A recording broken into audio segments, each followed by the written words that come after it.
Okay, let's do it. The ABC Listen app now has a space just for kids and families. Ooh. The only place for new episodes of Bluey Listen Along. Radio, podcasts and routines. I love it. Everything families need anytime on the ABC Listen app. ABC Sport. We begin this broadcast by acknowledging the traditional custodians of the land on which this match will be played today and pay our respects to their elders past, present and emerging. We extend that respect to Aboriginal and Torres Strait Islander peoples listening. In 2017, the AFLW launched. Groundbreakers! History makers! The competition has expanded. Right foot, kick, goal! It's the first for Richmond in the AFLW. Unloads from inside 50 and slots it. They come from absolutely everywhere. Rebecca Frimatelli with the first ever Sydney Swans goal in the AFLW. Records have tumbled. Randall takes it out of the ruck, snaps on goal. There it is. The Kangaroos have the highest ever score in AFLW football. This would be amazing. Indy Tahoe becomes the first player ever to have 22 goals. A flawless year results in another premiership, the first side in the competition to go back-to-back. And now, we're going global when Australia takes on Ireland. The Irish woman just went bang. She's blazing through the middle. Spins around the 360, chips it through for a magnificent goal. Gets the bend, gets it good. The best of the best. Right forward pocket, bounces it toward goal. That is stunning. They call it champagne football for a reason. Slams it through from the goal square. She's putting on a show. In an historic clash for national pride. Who will claim victory? From 50, McDonough, what a finish. Likes the look of this, loves the look of this. This is the AFLW, Australia versus Ireland, live from North Sydney Oval. Her story in the making, and it could be happening tonight. She's having some night. She snaps, she goals. On your radio, on ABC Sport Digital, and on ABC Listen. Representative football that marks the beginning of the AFLW's new season. It's Australia and Ireland in a match showcasing the very best players in the competition, and that is on both sides. The Irish influx in the AFLW has grown to nearly 50 players, practically two full sides, coming across the Emerald Isle to play Aussie rules football. They've become stars of Australia's Indigenous game in their own right. So today, it's not a hybrid mix of Aussie rules and Gaelic like you've seen before in the men's and the international rules series we've seen there. This is footy using the laws of Australian rules, and a yellow Sharon for the Twilight contest here at North Sydney Oval this afternoon. Can the Irish beat the Aussies at their own game? We're about to find out. We're not long away from the start of this match here at North Sydney Oval. A little drizzly this morning in Sydney, but it's cleared up, the sun's come out, and there is an influx of people flooding in to North Sydney Oval. A sellout. The Irish flag is just being removed, or added rather, onto the ground. The Australians are warming up, the Irish warming up towards the fig tree end of this beautiful ground that we're at today. My name's Lauren Borden to take you through all the action here in this representative match between Australia and Ireland. It feels a bit funny to mention Australia and Ireland when it comes to Aussie rules football, but it is an international representative match. To call alongside me is Declan Byrne. Hello to you, Dec. Loz, this is so exciting, isn't it? I was walking up here and the pubs were overflowing. And can I just say, they weren't overflowing with Australian supporters. No. The Irish are out in force. They're going to be out here today. It's a history-making day. It's really exciting to be a part of. And as you said, so much talent on display. I was adding it up. I pretty much lost count when I was counting 25 plus flags, 40 plus all Australian jackets. We've got club best and fairest. You got rising stars. So the best of the best all on display here at North Sydney Oval. It's going to be a really fun next couple hours. It is. It is hard to keep track of the accolades. So 5 Irish players were in the 2025 All-Australian squad. That's basically a quarter of the team. And 11 players out there in the green and gold were part of that 2025 All-Australian team. We've got a packed expert row for us in this Tower of Terror that we're in North Sydney Oval. An All-Australian former Giants captain, Giants midfielder, Alicia Eva. Welcome to you. I am ecstatic to be here. This is such an exciting occasion. AFLW started, 11 seasons ago. Cora Staunton was the first Irish player, of course, a teammate of mine. To see that we have an international rules game is super, super exciting. The fact that we have 50 or more Irish players in the comp, they just added such a excitement to the great game of ours. So I'm thrilled to be calling and can't wait for this one. We've got a new member of our ABC Sport commentary team on debut. Played AFLW across 3 states, now playing at Sydney. Lulu Puller, welcome to you and welcome to the ABC Sport commentary team. No, thank you so much for having me. Very, very exciting game to debut my commentary. So thank you for having me a part of the team. And as Alicia said, I'll echo those thoughts around it's such a huge moment for this game and a real milestone, I think, for AFLW and women's sport. So we've heard Orla O'Dwyer, who'll be captaining the Irish side this week. She said, we're taking it seriously. This means a lot to us. It's national pride on the line. What do you think the thoughts are of the two teams when they go out there? The season's just around the corner, but they've got this representative match on today. Oh, I think this is going to be a very hotly contested game, and I think Orla's spot on there. You know, the Irish, I mean, there are 2 of my Giants teammates playing the Irish team today, and they said when they went into the Irish camp, it was just such a celebration of not only the Irish culture and getting together. It's so nice for them to all, you know, so many players across the competition coming together, but this means a lot. There's a lot of Irish pride out there today. We know that there's a huge Irish contingent in the crowd. And then, you know, you look at the Australian side and look at how stacked that side is with talent. This is going to be a really hot game, and I know the AFLW season's just around the corner, but no one will be holding back. That I can assure you of. We'll have the pre-match ceremony in just a moment when we get the national anthems. But Lulu, we're on a smaller ground here in North Sydney Oval. I mean, the 50-metre arcs are practically hitting the centre square or rectangle. Which side does that play into? What are you expecting from the game styles? Oh, look, I think the inside tell from the Irish contingency, obviously Colin is the Swans coach, and so he's obviously won an open game. He wants the ball out of stoppage. He wants to create his little contest and get the ball out and create chaos, and obviously utilise the run of the Irish, which we know they're probably some of the most athletic players in this league. But in Darren Crocker style, obviously the Aussie coach, he's got a lot of skillful players to work with, a lot of great inside contested players and a lot of players that can use the ball incredibly well. And certainly on an oval like North Sydney, when there's basically no centre square, you can basically go straight from the tap from Matilda Schultz into the hands of Jazz Garner and probably straight into the hands of Talia Randall, I dare say. So I think it will be, whoever dominates clearance, I think will have a good run at winning this game. So you mentioned there Darren Crocker is the Australian coach, 1996 premiership player with North and a premiership coach as well as at North Melbourne 2 times. But Colin O'Riordan, your new coach, what can you tell us about him? We know him as a player, but he's come in, Sydney Swans coach, now coaching his country. I mean, he's a phenomenal human, for starters, I think. And that's obviously, that it all starts with that. And it's been really refreshing to have him at the Swans.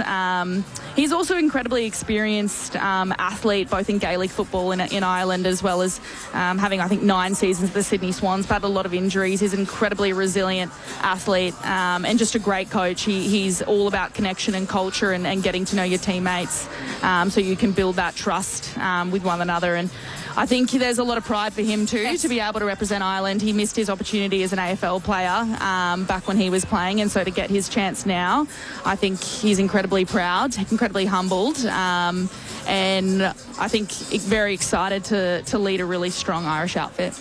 So the early thoughts heading into this Australia and Ireland match with Lulu Puller and Alicia Eva, our ABC sport experts, Lauren Borden and Declan Byrne to call the match. Grosse days on the boundary for us this afternoon. We'll be able to check in with her in just a moment, but both sides have lined up on the broadcast side of the ground in front of the Bill O'Reilly stand. We'll have the Irish national anthem and the Australian national anthem coming up.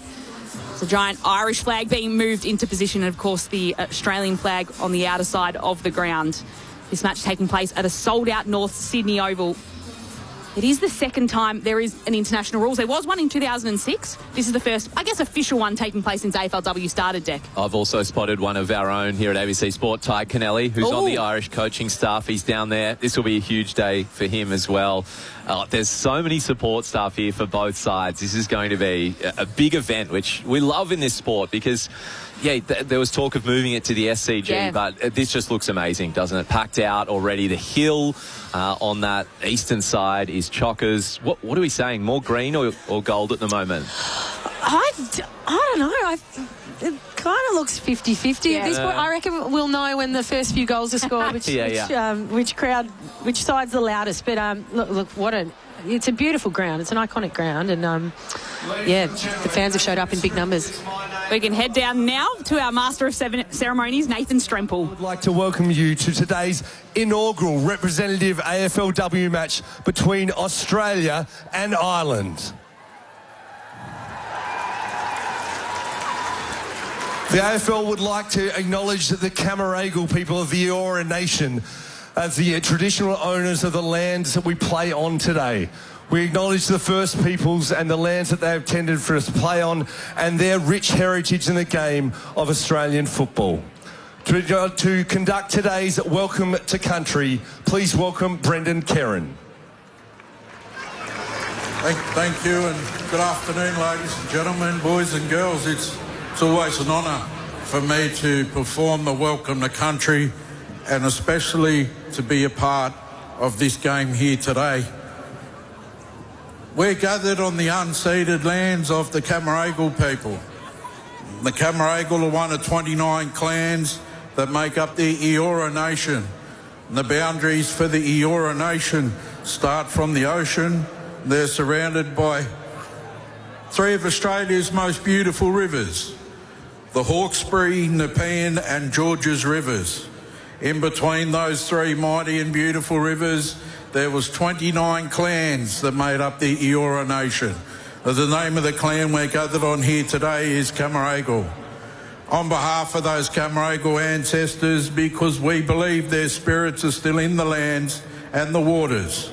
On behalf of Metropolitan Aboriginal Land Council, as the cultural authority, it gives me great honour to welcome you all here today. Welcome to the lands and waters of the Camaragal.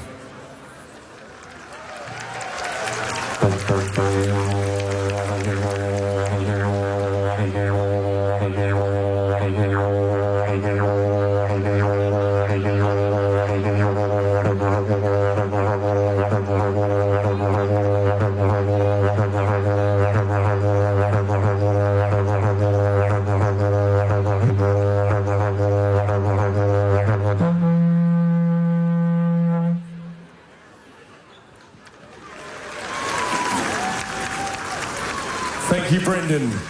Now, ladies and gentlemen, I invite you, if you are able, to please be upstanding and remove your hats and join with the players, coaches and umpires for the singing of the Irish National Anthem by Cian and Catherine.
For the singing of the Australian National Anthem by Steph Reinboth.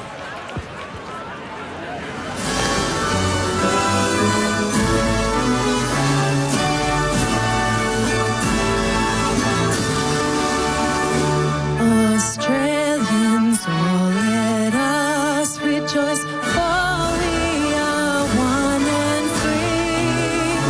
We've golden soil and wealth for toil.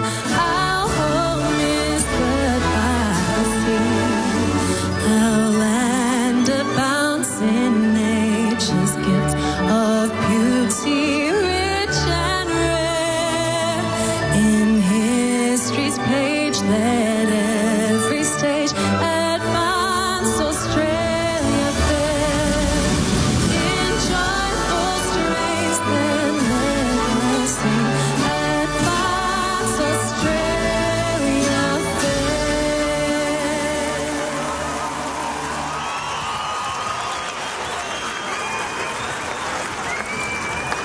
Thank you, ladies and gentlemen. History is only moments away. Australia There it is, the pre-match ceremony, a giant roar after the Irish national anthem. They were swaying to it a little as well. They're making their way down to the Fig Tree end of North Sydney Oval to complete their final warm-ups. Australia running across to the city end of North Sydney Oval. Lauren Bourne and Declan Byrne to call the action. Alicia, Eva, Lulu Puller, your experts. The fifth member of our ABC Sport commentary team is Grace O'Day. She's taking it all in from the very, very front row here at North Sydney Oval. Welcome to you, Grace. What a wonderful atmosphere to be a part of down at ground level. Afternoon, Loz. Yeah, it is absolutely packed down here, and definitely I would say maybe leaning towards the Irish contingent a bit more. All those Irish fans from Sydney packing in today. And also Governor General Sam Mostyn's in the crowd as well, fresh back from Dublin, so I'm sure she'll enjoy the contest. But yeah, the sun is starting to come out after a drizzly night, so maybe a bit slippery out there, but we'll see how we go. Thanks, Grace. Looking forward to everything that you've got to contribute throughout this afternoon. So as we warm up towards the first bounce, which is only moments away, we're on ABC Radio across the country nationally. This is the lead up to, I guess, season 11 of the AFLW. So Alicia, Lulu, if there's someone that maybe fans don't know as many of the players out there, who would you say keep an eye out for this player or a couple of players as we're about to get the match underway? I'm really excited to see Ella Roberts play today. Now, I'm not saying fans shouldn't know who Ella Roberts is. She's an absolute superstar of the West Coast Eagles, young talent. I can't wait to see her show her talent on this big stage amongst the best players in the competition. And it's been really nice chatting to some of the girls who are in this Australian squad, who are, the best of the best, and they're just saying they're awestruck by the players around them. And I think Ella Roberts was one of them. So, yeah, I can't wait to watch her play. I'm really also excited to see Grace Coast. She was a late call-up to the Irish side. She's one of my teammates, but she has been cracking in this pre-season. Her season was interrupted last year with a significant elbow injury, but she's impossible to tackle. Impossible. I'm really looking forward to seeing Grace Coast from an Irish perspective. What about you, Lulu? Yeah, I think for me, and this is probably going to become a household name, is Zippy Fish. It's obviously she's got an incredible name, but a second-year player, Sydney Swans player, First Nations woman from WA, playing with her cousin actually, Courtney Hodder, also from WA. But again, I think to test her and to be able to play with some of the best, particularly some senior leaders and just some of the trailblazers of this competition, I know she was incredibly humbled to get this opportunity. So I'm really excited to see what she's going to do with it, and then also leverage from it for the rest of the season. Selfishly as a teammate. And then from the Irish contingency, I've always loved watching Niamh Kelly. I've played on her a few times. She's got to be one of the toughest matchups on the wing.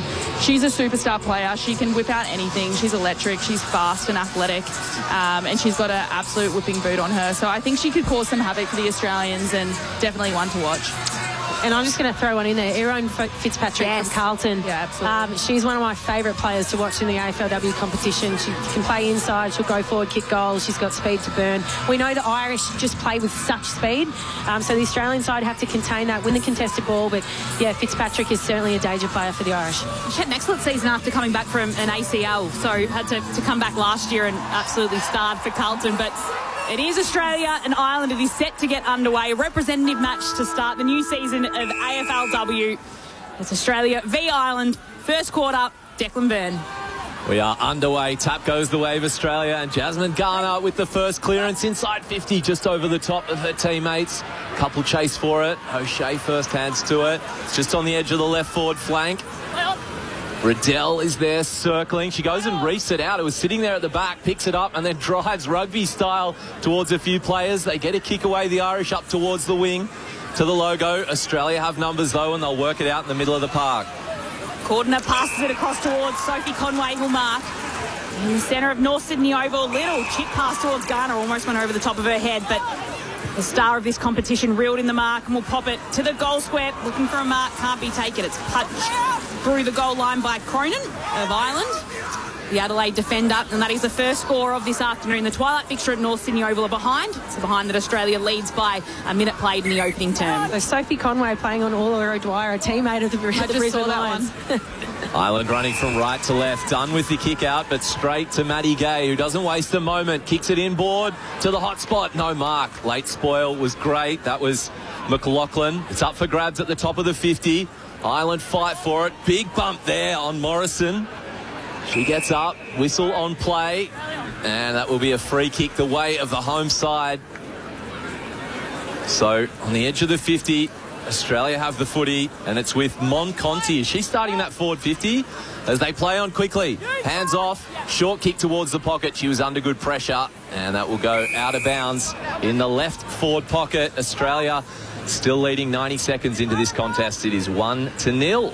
The Australian team is so packed with superstars that usually find themselves starting in the midfield, but today they're going to be playing on the wing, up forward, down back. It's going to be interesting. 0437774774. If you'd like us to send us a text, let us know who you're going for and where you're listening to this match. As Ashley McCarthy almost clears it out of defensive 50 for the Irish. It's cleaned up and taken by Morrison for the Aussies. Chips it into the left forward pocket. And Zippy Fish will mark another set shot at goal. Tough angle in the left forward pocket. Yeah, and there she is, Zippy Fish. She's starting in the forward line for this game, which she's actually never really done until her last game at the Swans. But obviously just be a weapon up forward, so we'll just see how she goes with this set shot. Like you said, the 20-year-old from Western Australia puts the first set shot towards goal. And the Australians have the first goal on the board in this international rules series. Australia and Ireland. It's the Aussies that strike first through Zippy Fish. 1-1-7 Australia leads Ireland. Yet to score, yet to go inside 50. 3 minutes played in the opening term. And what a special moment for Zippy there. And you mentioned, Lulu, she's playing forward today. She's someone who has to play against her. She's incredibly elusive. Hard to, she just finds space. We know she's got that speed, and she's just such a classy player. And a fantastic finish, probably in front of the biggest crowd she's played in front of as a 20-year-old. Yeah, she just has so much composure about her, Zippy, for being only 18, 19-year-old and, first season of AFLW. She really does have a blue steel. Another big memory for her too. 26 disposals on debut here at North Sydney Oval. Now she has the first goal. Ireland looking to get it past halfway. They go hands. O'Dwyer's going to kick it inside 50. Their first chance here, but Maddie Gay was best placed. Marks it. Essendon defender settles things down inside 50. Looks out to the right to this broadcast wing. Into the centre square she goes, and Jazz Gardner just floats across, takes the mark and kicks it inside 50. Down towards Randall. She had front spot. Doesn't mark. 3 or 4 Irish players there, including Cronin. Throws it on the boot. Left foot up towards Schultz, who marks. No, drops it just on the wing. She's tackled by 2. Irish said they don't want any stoppages. They tackle it. Ball comes out. Kick inside 50 for Australia. Falls to Randall on her right foot. Shot on goal is good. And Australia have the first 2 of this contest. Talia Randall with a goal. What a weapon she is. 4th all-time in games in AFLW history. And she goals. That is Australia 13, Ireland yet to score on ABC Sport, live here from North Sydney Oval. Your experts are Lulu Puller and Alicia Eva. Well, I'm just going to mention Maddie Gay across halfback is looking really dangerous for Australia. So Australia have gone inside 50 a couple of times, and Ireland have been able to repel it, but it's gone straight back to Maddie Gay, who's playing that kind of drop-off defender. We know she has elite foot skills. She was the one that hit Jazz Garner in the middle of the ground. She's had 3 or 2 inside 50s already. Ireland are going to have to be really conscious of rounding her up, or else she's going to be really damaging going inside forward 50. So Schultz gets the tap out for Australia. Hand passes it to Prasparkas, gets the hand pass back and then is clattered into. The free kick will be going the way of the Irish. Centre of North Sydney Oval, a chance to move it forward. They try and go with pace. A good tackle takes down the Irish player as the hand pass is brought back to Schultz. She's still in the play for the Aussies. Hand passes it away and shares it with Strom, who shares it back through to the very top of the goal square. A little snap, one bounce and a goal. Kate Hoare quickly puts it through the middle sticks from the top of the goal square. And that is 3 in quick succession for the Aussies. It's just such a challenging oval to play. I think if you haven't played here many times, it only takes 1 or 2 chains of possession to get really deep inside your 50. And Darren Crocker, North Melbourne Women's game plan really is to play front half footy and get those deep forward 50 entries. I just think what we're seeing, and it's really quite well executed, I think, when you can get that ball from the inside outside really quickly, which the Aussies are doing quite well at the moment. Yeah, Ireland won the free kick from centre bounce, and they looked to give a run and carry energised handball, but Australia were onto it. I think it was Chloe Malloy. There's just not that space on the ground today. There's got to be space for them to use, but just got to pick the time. Ball thrown up in the middle. Australia has had everything so far. It's hardly gone past halfway, and it won't again this time. Hanks handballs to Riddell. Left foot kick. It's a chaos ball inside 50. Read best by the Irish. O'Shea works it out. They get it up towards the wing. By hands with Dunn now. Kicking it forward towards the 50, but Australia have numbers, although the chaos ball works here. A grubber, which Skittles won. Martin with the handball. It'll be held up. She tried to get it to a teammate, but they clashed together at the top of the 50. Ball up, right half forward flank. Australia 19, Ireland 0. You mentioned that chaos ball deck that we're expecting to see from Ireland in this match. Strom just takes it out of the ruck unopposed in the end for the Aussies. Kicks it down towards centre wing. Neve Kelly's there to collect for the Irish. Tries to find O'Shea. It's stolen by the Australians in Courtney Hodder, who can move the footy to half forward, but Finn's there for the Irish. Steals it, hand passes it away. Hanks takes it back for the green and gold. Hand pass to Conti, who tried to spear a pass inside forward 50, but Neve Kelly chops it off. The Irish move forward, and you can hear the cheers from the crowd here as Vicky Wall takes it inside forward 50. Hand passes it across to Neve Kelly, who's still running, kicks it, and finds Blaheen Bogue.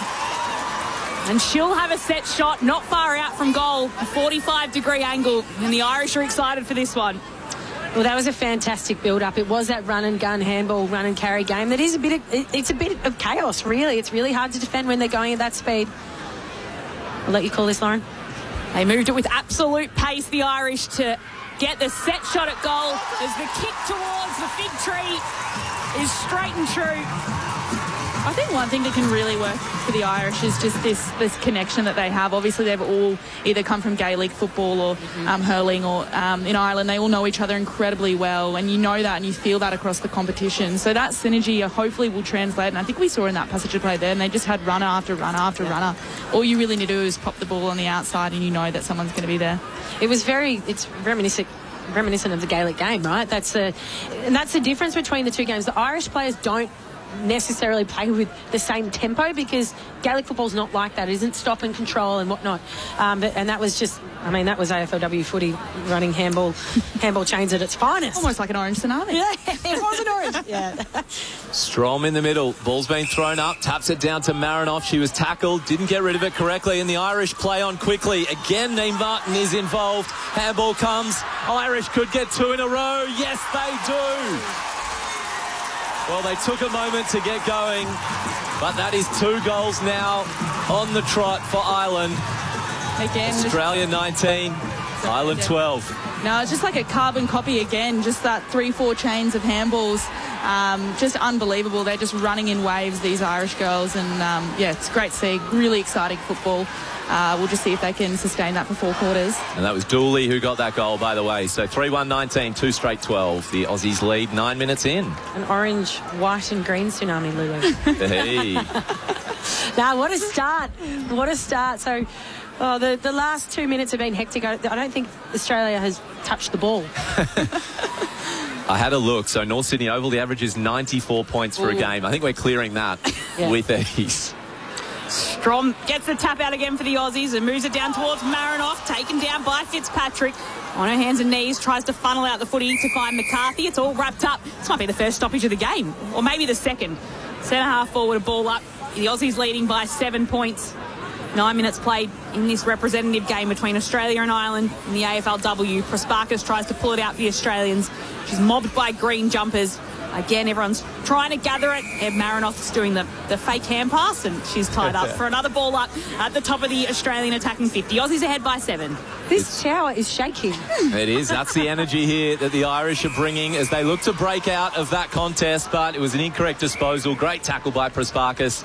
Front edge of the square, which is probably, 50 from home. She's going to kick it into the hot spot. Has a couple of leaders. It gets past both of them. In the hands of Schultz, who spills it. Big bump there from Hanks, who wins the footy, gives the handball off to Hodder. No, she spills it. It is hot here at North Sydney Oval. First dozen or so minutes, Australia leading as Ireland break out of the back half. Wonderful tackle, Morrison on the Irishwoman, and the Aussies are going to bring it back inside 50. They've taken a mark just outside. It's with Roberts. So Roberts takes it, wants to square up the footy. It's a good pass, hits up Courtney Hodder. Held her ground beautifully, and Courtney Hodder will have a shot from directly in front. What a kick. That was a ridiculous kick from Ella Roberts. She's a super talent, as is the girl with the ball right now, Courtney Hodder, who just does electric things as well. Just to have the vision to see Courtney Hodder leading up at the ball. You wouldn't say Courtney Hodder's a key forward. She's a small forward and, fantastic kick. She's got a vertical leap like a key, though. Yes. So. Held her own as well. Courtney Hodder puts this shot on the boot. It's offline to the right. And it'll just be a minor score for the Australians. It means the Aussies move to 3-2-20 Ireland, 2 straight 12, 11 minutes played in this AFLW representative contest at North Sydney Oval. Aussies ahead by 8. So gaining territory is going to be really important, a really important message for Darren Crocker to send. If they can lock the ball in their forward 50, it means they can get set up really strong behind the ball, which can actually combat that Irish run and gun game. The kick out was cut off by Tayana Smith, so it's going to be a throw in, left forward pocket. Ireland have numbers. Lally throws it on the boot. There's a wall of Australians, though, waiting for it. They turn it over on the eastern side next to the logo. Australians lead 20-12. They'll enter inside 50. Once more, Roberts flies, but the spoil came from the back. It was good for Ireland. There is Gavin Mangan trying to get clean hands on it. Another handball away. Vicky Wall there. She handballs towards McCarthy. 9th season of AFLW coming up for the Irish woman. And we'll have a ball up in the middle of the field as 3 combine. 8 points the lead for the Australians. We've played 12 and a half to go. 12 and a half played, pardon me. Both sides cracking in. This is a red hot game. It's super fast paced as the ball's thrown up right in the middle of the ground, just socketed forward to half forward for the Aussies. In comes Martin, who can pick it up, or O'Shea rather, takes it and just pumps it from half back all the way into the forward 50 line. She needs her teammate in Paris McCarthy to run onto it. Gets there, has to get a hand pass out after she's getting some pressure coming from Thomas, and the ball will just bobble its way over the boundary line. And it'll be a last touch rule as the umpire comes and runs over. Or are they saying it's a throw-in? Should be last touch to Sarah Rowe. No. It's going the Australians' way. So T. Smith will take it out of St Kilda. A few boos to go with that call. I like it. They're getting into the spirit of things. And Smith pops it to the hot spot, right to the logo. It bobbles at the back of the pack. Strom's part of the brigade running after it. So is Ola O'Dwyer, the Irish captain, who gets tapped out of bounds. And this will be an Irish lasso free kick. Rachel Kearns will have it this time at half back for the Irish. They're trailing by 8 points. They did get down by as much as 19 points after the Australians kicked the first 3 goals. Then the Irish kicked the next 2. It's Aussies ahead by 8. Kearns throws it really high, and the tallest woman in the pack was Strom, who marks. The handball comes, and they'll go once more inside 50. 3 or 4 fly, including Schultz. Falls at the front. Prasparkas thought about kicking, then faked it. Ran into an Irish trouble. It comes loose. Free for a kick on goal for Hanks. Outside of her right foot, but it checks too far. And that is 21-12. We've played 14 minutes here. A historic Australia-Ireland clash at a packed North Sydney Oval, live here on ABC Sport. Speaking about players that are playing in different positions, Ellie McKenzie is playing across half-back for Team Australia. You usually see her in the midfield for Richmond. In my opinion, she's one of the top 3 kicks in the competition, that left boot of hers. So that kick inside 50 is definitely a weapon for Team Australia today. Just not agree more. That left boot is absolutely lethal from Ellie McKenzie, and maybe Richmond might want to pay her at a half-back. Too many midfielders to fit her in? Is that the issue in this match? I think, yeah, there's so many midfielders today. But, yeah, she's coming off the ground now, though. Ellie? Hakes chips it across to Marinoff. Centre wing outer side of the ground at North Sydney Oval in front of the hill that's absolutely packed. Kicks it inside to the left forward pocket. O'Dwyer's there to collect for the Irish. It's a very short hand pass that she sends off to Boyle Carr. And it's locked up inside that forward pocket, goes out of bounds. And we'll have a throw-in in front of Ken Irvine's scoreboard. Certainly one of the talking points coming into this game was the ruck battle. Obviously the Aussies have Schultz, who's really, and Gillard are really strong in the ruck. And then we've got your Giants ruck as well, who's obviously not as experienced and doesn't have the height, but he is playing a sort of fourth on baller, which would be, possibly a good result to try and win that ball as contested ball and get on the outside. Whistle blows there. That was stiff on Lally. Marinoff applied the tackle. She hardly had any prior, but it is a free kick to Australia inside 50. Ebony Marinoff on the left foot. Distance is the only question to the line, and it was touched. So another behind, which takes it to 3-4-22 to 2 straight 12. Australia leading by 10. Nearly 16 minutes into this first quarter. Yeah, it's a really good call, Lulu, the ruck battle. Obviously, Schultz is the best ruck in the competition, and she's a fair bit taller than Ailish O'Dowd. Ailish O'Dowd is an elite runner. So on a big ground, that would really suit her game to get off Schultz. But she's going to have to pay close attention to Schultz with the long kicks coming in down the line. So the Irish slowly work it out of their defensive 50 until the kick comes to centre wing and it becomes a contest. Kearns is running onto it at half back for Ireland. Hand passes it across to Orla O'Dwyer. She kicks right down the wing. Blaine Bowe creates a contest out of it. Tries to sock it along the ground. Goes for a second effort, then a third, and then just steals it away from her opponent. Takes it. Hand passes it to Finn. The umpire will be bringing it back for a free kick. Going the Irish way, and to Blaine Bogue. Great contest by Bogue there. It was a 2v1 contest against. She flew in the air and then won it at ground level and then wins herself a free kick. The hard work pays off for Blaine Bogue, North Melbourne's leading goal kicker last year. It's a good kick that should pop to the top of the goal square, hoping for a mark from one of her teammates. It falls to ground and spills out the back of legs. Riddell goes in for Australia. And he's in an absolute fight for it on the deck with Paris McCarthy until the umpire will come in, cross her arms and toss the ball up in front of Ireland's attacking goal, about 20 metres out. It's Australia leading by 10 points, 17 minutes played in the first. Strom the tap, down to Riddell on the right foot, kicks outside, hoping for someone, and waiting there is Randall. She marks, still inside 50. She's going to take on the corridor. It's a risky one, one-on-one. Oh, the mark was so strong. Marinoff marked. They play on quickly. Inside 50, the Australians go. It's that quick. One kick out of D50, you're in forward 50. Rowe is out there for Ireland. She picks up the loose footy, turns on her right, kicks up towards the wing. Up for grabs here. 3 or 4, in fact 5 or 6 around now as the ball doesn't get out. It's paddled towards forward 50. Kate Hoare rips it off the ground. Gets rid of one tackle. Forward handball. Garner's there, couple for the Aussies, but they won't work it out, and Ireland kick it outside 50, although it's going to be marked and brought straight back in by Thomas. She'll dab the kick into the right forward pocket, looking for Conway. Had to nudge her opponent off the ball, could hold on to it, but it was already touched, so he doesn't take the mark.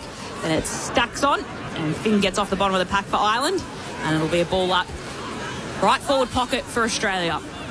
Just these repeat entries, Australia setting up so well behind the ball here and just being able to intercept mark and go back inside and hit that offside as well, coming inside 50, which I think is crucial. Just repeat entries is going to lead to more scoring chances. Conti did really well to keep it in right next to the boundary line. Her hand pass, though, is into a pack, and it'll be a ball up. Riddell got taken in that pack, brought to ground, and a ball up in the right forward pocket for Australia.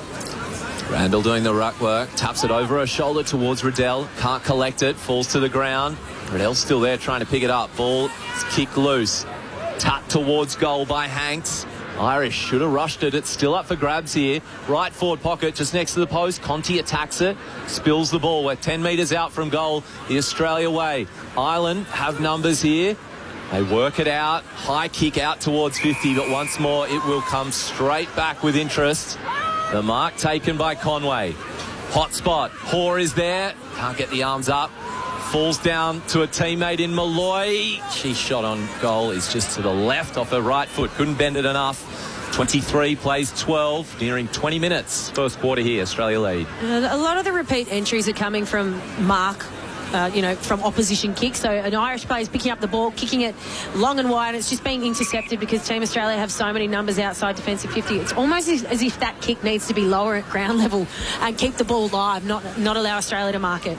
Last 4 Australian scores have all been behinds as the Irish have it on the outer wing here. Rowe in a battle for it. Hanks wins out for Australia, can move the footy to half forward, but O'Dwyer's there to clean it up for the Irish. Puts the kick down the wing. Might be taken by Fitzpatrick, not quite. She is dispossessed of it, and it'll be Thomas who can just dab the kick forward and find a mark in the hands of Ev Marinoff, who puts the footy into the top of the 50. A big crowd here at North Sydney Oval. Hoare will mark it, wants to move it on quickly, wheels around, no mark can be taken. Players all gather around the footy. It was Garner who couldn't quite hold on to the mark there, and in the end it'll be cleared away by Aisling McCarthy. But it's an intercept mark going the other way. She wasn't happy with her kick the moment it left her boot, and Ash Riddell was there to mop it up and mark for Australia.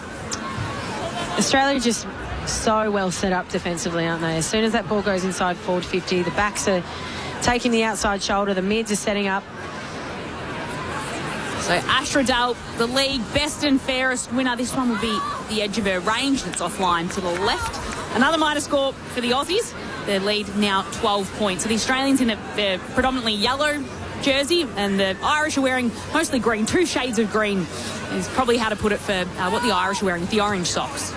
Cronin on her left foot from the goal square up towards a teammate in Wall. She brings it to the front of the contest. Whistle on play goes the way of the team in gold, and that is the first quarter in the books here at North Sydney Oval. Australia with the hot start. They kick the first 3 goals. Zippy Fish, Gillard on the board, and Hoare, and then 2 goals to Ireland, to Bogue and Dooley. There are a string of behinds to end the first quarter. It makes it 3-6-24 to 2 straight 12. Australia up by a neat 2 goals here at North Sydney Oval. Spot on, Declan. Australia took the early lead very quickly. We thought it was all one-way traffic, and then Ireland put a couple of goals on the board, and then it was 5 straight behinds to the Australians, but peppering towards the goal square there. It's Australia leading by 12 points. We'll have good access to the coaches here today. We should be able to bring you Daisy Pearce in just a moment or two time. But and I should say Talia Randall, not Talia Gillard, got the goal, the second goal for Australia. Nope. Thank you, Declan. But Australia ahead by 12 points. The second quarter of this Australia v Ireland representative match to come in just a moment. This is Saturday Footy on ABC Sport. Are there any winners in the cost of living crisis? What's causing the algal bloom? Questions. They've never been more important. So the one thing we'll never question is our duty to keep asking. ABC News. Keep asking. You're listening to the 2026 AFLW, Australia versus Ireland, live from North Sydney Oval. Schultz, she's still in the play for the Aussies. Hand passes it away and shares it with Strom, who shares it back through to the very top of the goal square. A little snap, one bounce and a goal. Kate Hoare quickly puts it through the middle sticks from the top of the goal square. The 2026 AFLW, Australia versus Ireland, on your radio, on digital and on ABC Listen. It is a historic match here at a sold-out North Sydney Oval. It feels a little bit like St Patrick's Day at times with the amount of Irish flags that are being waved here in the crowd, but a beautiful atmosphere as the sun begins to set across the Sydney Harbour. We just get a glimpse of that behind the beautiful hill here that they've got at this lovely ground. It's the only AFLW match that will be played here this season as the AFL starts to centralise its venues. But Australia at quarter time, 3-6-24, leading Ireland 2 straight 12. Lauren Borden and Declan Byrne calling the action. Giants midfielder Alicia Eva and Swans winger Lulu Puller, your experts on ABC Sport. Grace O'Day's down on the boundary for us. And we'll be able to get Daisy Pearce post-huddle, which gives us a chance to chat about that first quarter. If you've had just a second there to take it in, I feel like it all came in a rush and in a hurry, but the Australians are playing the game probably that we expected and able to hold that footy in their forward 50. Yeah, look, it probably looks like Australia is controlling the game. They're controlling the tempo. They're obviously possessing the ball a lot more. You can see there the inside 50 counts 17-6 by the looks of it. So they're playing a forward front half game. But I think what we saw with the Irish goals was they can score really, really quickly. So if they can get the ball on in transition, handball chain, and use their run and carry, then we know that they can be damaging and they don't need to have a lot of the ball. But I think the issue that we're running into now is that Australia just so set up well behind the ball and they're just able to intercept that ball coming out of D50 and go straight back in. So they're going to have to neutralise that or run and carry outside their D50. Yeah, it's Australia are going to dominate in the air. I think ruck battles and in terms of that intercepting game at the moment, not all across the ground, but just at the moment, Australia look like they're getting on top in the air. So they're winning clearances, they're dominating inside 50s, and the inside 50s is coming off, I guess, the stoppage work, the hit-outs. We knew that was going to be a talking point. Schultz is clearly the dominant ruck on the field. So Australia's mids are getting first access and they're pretty quality mids. So Ireland were having to work pretty hard in their D50 then. They looked most dangerous when they got speed on the ball. And Australia, from a defensive point of view, when the Irish were running at them with speed, it was very, very difficult to defend. It took 5, 6, 7 minutes for Ireland to get their game going, but once they did, it was 2 really, really quick goals. Australia didn't even touch the ball. So stoppage becomes a really important area for Ireland to try and, I guess, nullify. And yeah, really keen to see how they start this second quarter. I think we can head down to the boundary with Grace O'Day. Yeah, hi Loz. I'm here with Daisy Pearce, part of the Australian coaching staff. How did you see the first quarter of the contest? Yeah, largely positive. We had good time in our forward half and, to Ireland's credit, we knew they were going to come out and be highly competitive, throw a lot of speed, and their handball chains looked really dangerous, but thought the girls adjusted well and now just make some little adjustments as to how we can make them pay a little bit more when we go inside our forward 50, try to shift the ball a little bit more and not just kick back into their numbers. Yeah, and what was the message you were giving at quarter time just then? Yeah, it was around that, like 80% time in forward half. But yeah, I think we can use our numbers a little bit more and be a bit more creative with the way that we take the ball in. But to their credit, the way they weathered the storm and Ireland's pressure was really positive. Thanks for your time, Daisy. Thanks, Grace O'Day down there with Daisy Pearce, as she mentioned, part of the Australian coaching panel alongside Darren Crocker as the head coach. So great to get her insights at quarter time as both sides make their way out to the field for the positions again. It's worth noting too, they haven't really had a real training session. So coming into this game, they came here, I think it was Thursday where they arrived, had a bit of a captain's run yesterday, and it's kind of out on the field. So there's probably a few things they're just going to want to work on, given they've just played with each other for the first time in one quarter. Yeah, it was actually quite funny. We had both the Australian and the Irish teams in at the Swans facility yesterday. So, yeah, they were trading secrets. But, no, it was awesome to see so many incredible players of the competition training and connecting, and also just seeing so many staff as well being involved in this, competition-wide initiative. It's just incredible for our game. So exciting to see this second quarter get underway.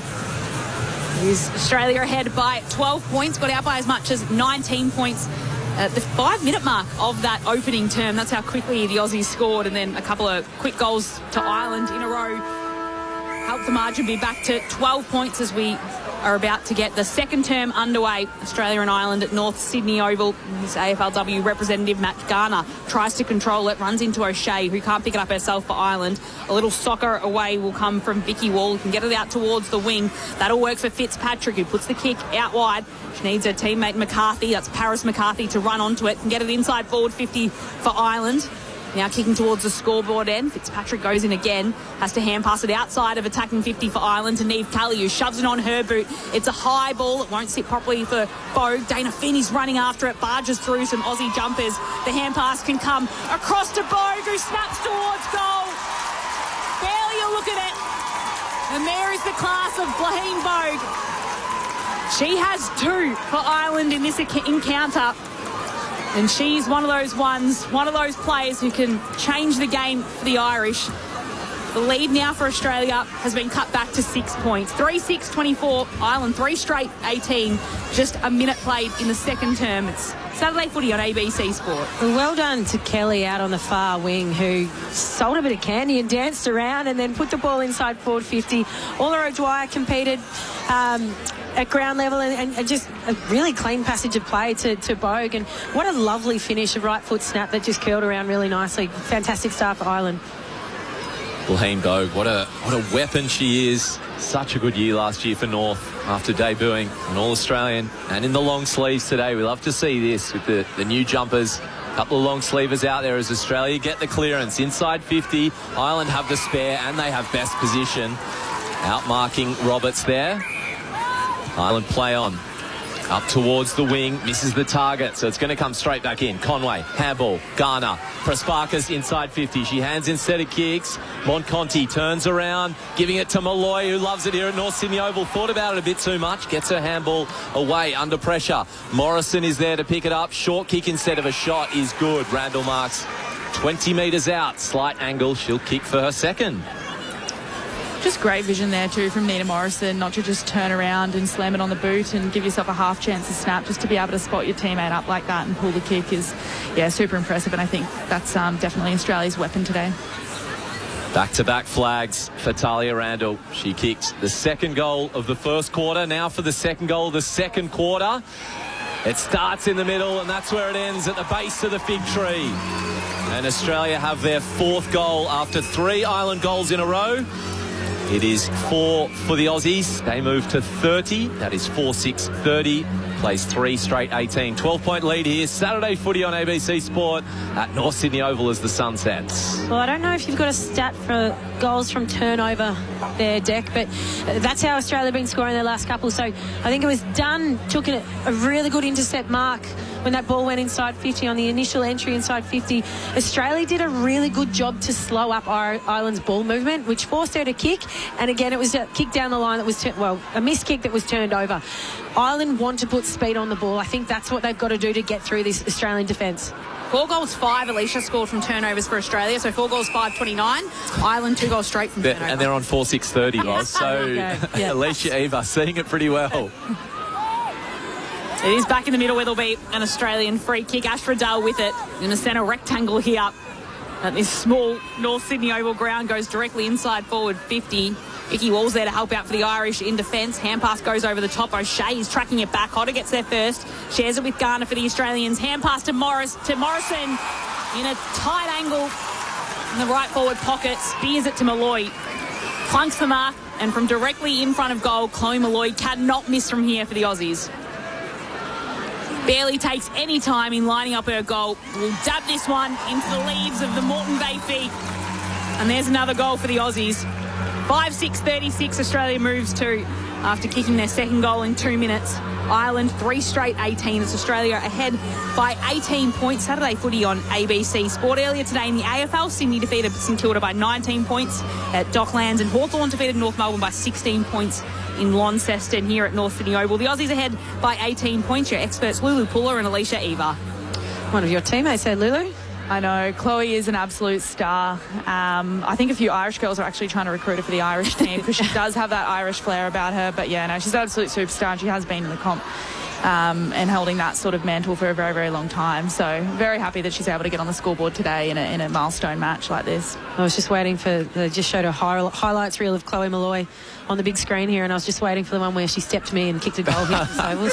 Your ankle's still recovering, isn't it? I maintain that I slipped, but anyway. Okay, all right. Still going with that story. I've heard that a few times. Australia break out the front of the contest. Conti slips over. Well, maybe it is slippery here. Yeah, Alicia, is. you're right. Yeah. Kick inside 50 this time for Ireland. Conan is there. The Brisbane skipper cleans up.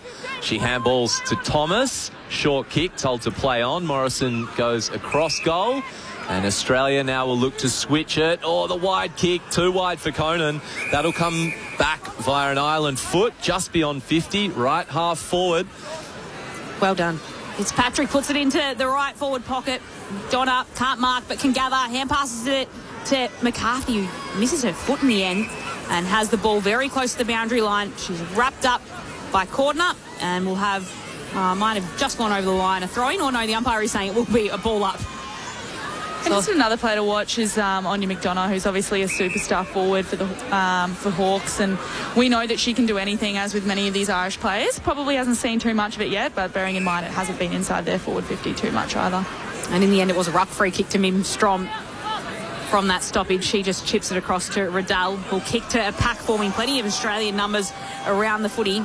It's won by Thomas, who hand passes it in the hotter direction. It's taken by a teammate in the end, who's brought down to the turf. And it'll be Lally there getting off the bottom of the pack, a little sore, or Hanks rather. Tackled by Cairns. So ball up right in front of the two benches. Connor Reardon and Darren Crocker watching on here as players are around the footy. Should be another stoppage as everyone dives on top of the ball. Ashley McCarthy is there at the bottom of the pack and we'll have a ball up. Australia ahead by 18 points. Been very busy, McCarthy, from an Irish perspective. Strom v O'Dowd. O'Dowd with the tap. Falls to Hoare. She's tackled well. There's good intent here from the Irish. Ball comes free. Handballed the way of their goal, the Ireland that is. But Australia have numbers. Prasparkas involved. Run-down tackle on the wing. There you go. You said McDonald's been involved. Anya McDonough running down her opponent. She would kick inside 50. Hotspot is where it'll land. 3-on-3. Hits the deck. Thomas there for Australia. Handballs towards Prasparkas. It comes out to Wall for Ireland. Then Maloney, without looking, on her right foot. Kick towards goal. It's going to fall short, and Bogue marks. Edge of the goal square against two Australians. She will kick for her third. She's just a super talent, Blaheen. I remember the first year she wasn't playing at North Melbourne, and she was umming and ahhing. She's a pharmacist by trade, and she's like, I don't know if it's worthwhile staying out here. I was like, no, come back out. Comes back out and is an All-Australian year. Just speaks to her talent, but also just that determination to get better and improve. And gosh, she's just an absolute superstar. Slide angle, makes no mistake. Blaheen Bogue has 3 goals and stops that run of 2 for Australia. So it is 5-6-36, the Australians. Ireland now, they cannot miss. They're 4 straight 24, so it's a 2-goal lead to the home side. You're listening to ABC Sport. Declan Byrne is my name, Lauren Borden here, Lulu Puller and Alicia Eva up here, and Grace O'Day on the sideline. Yeah, what a good story it is. And I know they, at the season launch last night, they obviously unfurled the premiership flag, North Melbourne, last year. And what a story for Blaheen. What a season she had last year. And then now, will she kick 3 already today? 3. Oh, she's on track for 6. I know we're getting a bit of a teaser for the season, aren't we? They've got the names on the back of the jumpers, so I don't know, Declan, maybe a few Blaheem Bogues being bought out, do you think? I reckon. You're a fan of the names on the jumpers? I love the names on the jumpers. Feels like everyone at the ground now can just pick a player they love and have no issue working it out. Who is it? Who's she who always gets the ball? Except if you're up in the Tower of Terror and you don't have binoculars. That's like us. As it shakes. Getting very one of the challenges. Prasparkas hand passes it to Morrison, who puts the kick inside forward 50. Hall's lurking for Australia. It's picked off by O'Shea of Ireland, kicks it out towards Fitzpatrick. She can't gather it cleanly. It'll be another inside 50 for Australia, coming off the boot of Mimstrom, pops it into the forward pocket, bobbling, and it'll be seen out. Jen Dunn, just happy to see that over the line for a throw-in inside forward 50 for Australia. Jen Dunn out of County Dublin. There's 15 counties represented out of the 32 in Ireland. As the ball is tossed in, Schultz tries to gather it, is dispossessed of the footy. McLaughlin takes it, can just get the kick away. It'll be chopped off and brought to ground, taken by Riddell. She's mobbed by a team of Irish jumpers, somehow wins it back, puts the kick right to a hot spot. It'll be the Irish who have the numbers there and are able to clear it. And it'll exit outside defensive 50. Rowe going and chasing in after it. Goes after Hanks, hugs her and takes her over the boundary line. This will be a throw-in at half forward for Australia. The Aussies leading by 12 points, 10 minutes played in this second term. Saturday footy on ABC Sport. So this is where stats can lie. So that'll go down as an ineffective kick to Grace Koch, but she kicks it low, it hits the deck, it bobbles over after touch hands, and now it's a stoppage as opposed to an intercept mark. Strom down to Prasparkas, outside of the right foot to the hot spot. Oh, just over the top of Roberts. O'Shea, the kangaroo, cleans it up for Ireland and kicks it outside 50. Maloney's there. She was in second position but came over the top of Mackenzie and made a contest. Ball goes out in front of the Ireland interchange. Georgie Prasparkas getting really busy here around stoppage. She's just owning the outside and she's able to drive her legs through the corridor and just inside 50 straight away. So definitely someone to watch. And the Irish just got to be mindful of not just collapsing in at the stoppage here. 8 disposals for Prasparkas. This one goes to her Geelong teammate Morrison off the ruck. Strom gets it back as the ball came loose, then handballs to Marinoff. Left foot, no looker inside 50. O'Shea in best position, but Hall comes from behind, bumps her out. Hodder arrives late. Oh, that is a rush kick from Niamh Kelly, but it works out for the Irish. Sarah Rowe takes the relieving mark. She kicks it into the centre of North Sydney Oval. It'll be punched away by Birch. Ball spills to ground. O'Dwyer's there, can just fumble it away to Rowe, who kicks into the centre of the field. It'll be punched forward by Martin, who does well to get it to half forward. And again, she goes back for it. It ricochets back to her, gets the hand pass to Wall, tries to get a hand pass back inside 50. Birch does the shepherding, but Ashley Maloney will pick it up for Ireland, puts the kick towards Blaheem Bogue. The crowd went up, but it came off Bogue's shin. She does well to keep it inside forward 50 and move it across to her teammate, who can have a shot at goal. And it was across to Boyle Carr, who tried to move it forward to the top of the attacking 50. Ball will stay in play. It ricochets back from the pack to Orla O'Dwyer. Beautiful left-footed snap towards goal. And Orla O'Dwyer, the captain of the Irish side, has the finish. Ireland continues its 100% accuracy at goal. I mean, it wasn't pretty from the Irish, but I think that's their method here. It's this tap on, handball forward, the ferocity in their pressure. Let that ball bubble around. Like, they just need to keep the ball in motion in whatever way possible, and that's really how they got that goal there. And Orla's just a beautiful left foot kick. Really great to see her get that goal. She's also been an absolute champion of the game, and awesome to see her captain her Irish team as well. Australia ahead by 6 points down to Grace O'Day on the boundary. Yeah, I just wanted to touch in with the fans. The Irish fans are going absolutely nuts down here every single time an Irish player touches the ball. And I'm just in front of a pocket of very enthusiastic Irish fans. So love they're having a lot of fun. Keep us in touch, Grace O'Day, down there amongst the crowd. Packed house here at North Sydney Oval for this historic event, Australia v Ireland. Australia up by a goal. It is 2 in a row for Ireland. Still up for grabs here in the middle, 3 or 4 around it. The ball is tucked in. Umpire blows her whistle and throws it up just to the right of the bullseye. O'Dwyer, the goal kicker. Well, she went to attack the footy and tap it on. And Marinoff gets the free kick from behind there on her left foot, kicks it out in front of Roberts. Beautiful lead, beautiful delivery, and she would kick for goal from just inside the paint on the 45-degree angle. It's good to see Ella Roberts just stop and take her time here, because the Irish have been so frenetic. Their pressure has been so high. They've been winning the ball at the contest. Just taking some time out here, and she's going to have a shot, I think. But it's just important for Australia to just settle a little bit.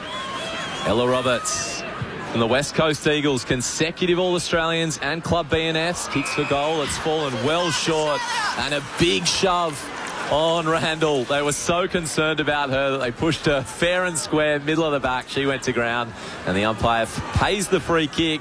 This will be Randall's third goal if she can deliver from 20 metres out, slide angle. Yeah, I don't know what your thoughts are, Lulu, but it just seems like whilst Australia are going for, is this their second goal of the quarter or the third? It just seems like Ireland have owned more of the play. Absolutely, and they might not have necessarily owned really clean possession. Randall goals from just to the right, and that is 3 for her, and it gets that lead back out to 12 points. 6-6-42 to 5 straight 30. Australia lead here on ABC Sport. Alicia Eva and Lulu Puller.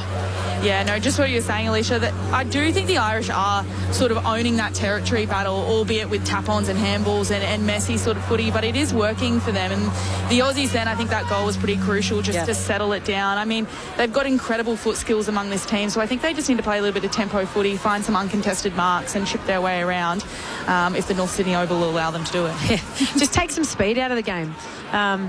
I mean, they've had 12 scoring shots to 5. Ireland have been incredibly accurate, but I feel like this quarter the Irish pressure has gone up, and they've been winning that territory battle. So Australia needs to take their opportunities, and they did then through Talia Randall. And it's a quick clearance right through the middle. Riddell moved it across to Strom, inside forward 50. She sent the footy. Garner couldn't take the mark, but could bring it down to ground. O'Shea hacks the kick forward. And in the end goes after the footy as well. Stays at the back of the pack, allows her teammate in Ashley McCarthy to go after the footy. And she's held there on the turf. It'll be a stoppage inside forward 50 for the Aussies. 40 metres out from goal. Randall to do the ruck work for Australia. Has front position and pushes it down. Marinoff soccers it away towards Riddell. It's ping-ponging around players' hands until Riddell can hand pass it away. It's stolen by O'Dowd for Ireland. Spiralling kick all the way to centre wing. Will be tapped out towards the boundary. Everyone goes chasing after it, including Harriet Cordner of Australia. And they see it over the boundary for a throw-in just to the right of the Australian bench. You can see Darren Crocker down there. Lulu asked you about Colin O'Riordan, but obviously you were coached by Darren Crocker as well. I know. Well, it probably speaks more to my career than anything else.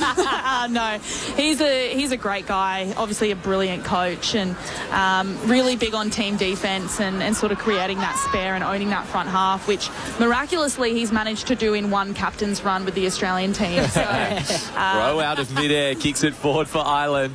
But Australia have the numbers in the back 6. It's handballed to Riddell and picks off a central kick to Hodder. She takes off. Maybe they're just playing on as well, matching this energy. Goes to Conway, kick on the lead once more, right in front of goal. That is Randall, who led up, and that mightn't have gone above head height. Speared into her chest. She would kick for her 4th as Australia lead by 12. Slide angle 30 metres out. Bit of a Brisbane Lions connection there. Yes. Wasn't it? Courtney Hodder, Sophie Conway to a former Lion in Randall. And just the foot skills on display there. Hodder, Conway, and just Randall just being able to lengthen and then tick back up. And again, it started with Riddell just off the half back there, finding that little 45 in the corridor. Randall for 4, just sneaks it in. Australia kick 2 in a row, both of them off the right shoe of Talia Randall. The North Melbourne superstar, fresh off back-to-back flags, has 4 goals for the Aussies, which makes it 7-6-48. Ireland 5 straight 30. This is ABC Sport. Australia v Ireland. North Sydney Oval as the sun sets here and it gets a little bit darker. Beautiful scenes. Great to bring it to you. 18-minute mark of the second quarter. Alicia Even, Lulu Puller, your 2 experts. Yeah, it was just beautiful transition football. It's probably the first kind of back half transition we've seen. Australia kind of got, hit us some beautiful some kicks through the middle of the ground. It was just, and they put speed on ball there too, but it was speed through kind of taking a mark and rolling and going. And as you said, the Brisbane Lion connection there, Hodder and Conway.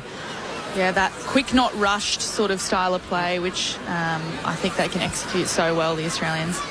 So Riddell takes the footy from the middle, hand passes it to Mim Strom. Those two combining again. Just a little tap out can find Hodder. She hand passes it to Morrison inside forward 50. Skies the footy. There'll be a little bit of time before it comes down and Garner sits under it. And it drops right in her lap. And Jasmine Garner, the captain of the Australian squad, the captain of the Kangaroos, will have her chance at a goal this evening from just slightly to the left. We'll have to kick from about 43 metres out. And how good was Hodder? Like, she's just having a little bit of a purple patch in the last 5 minutes. Every time she gets the ball, you just know something exciting is going to happen. Jasmine Garner, a good-looking kick. Has put it through for the Aussies. And just like that, it's been three quick goals in succession for Australia. The Aussies move ahead by 24 points against Ireland in this AFLW representative clash here at North Sydney Oval this afternoon. It's Australia 8, 6:54, Ireland 5 straight 30. 19 minutes played in the second term. Your experts, Lulu Puller and Alicia Eva. So I think Ireland owned the start of the quarter, albeit Australia still managed to kick a couple of goals, but the last 5 minutes has just been Team Australia. When that ball went sky high and it was off the boot of Hodder, there was one player that did not take her eyes off the footy, and that was Jazz Garner, and she just let up. She probably needed to be, her run and jump at the ball probably needed to be checked, or someone needed to body her, because she just was unimpeded going for that footy there, took an easy chest mark in the end, and goes back and finishes like Jazz Garner always does. Not a bad resting full forward, hey, Jazz Garner. She's a unicorn. She can live and play anywhere. The first goal in AFLW history all those years ago. Yep. And now has led North Melbourne so ably the last couple of seasons. Holding Australia, you heard from the umpire. So a free kick goes the way of Kate Hoare, who's in the middle. Wearing number 8 today. A few different jersey numbers with players sharing jumpers. Whoever had played the most games got first dip. Moves out to the right. Thomas Marks just inside 50 for Australia. And we'll kick to the hot spot.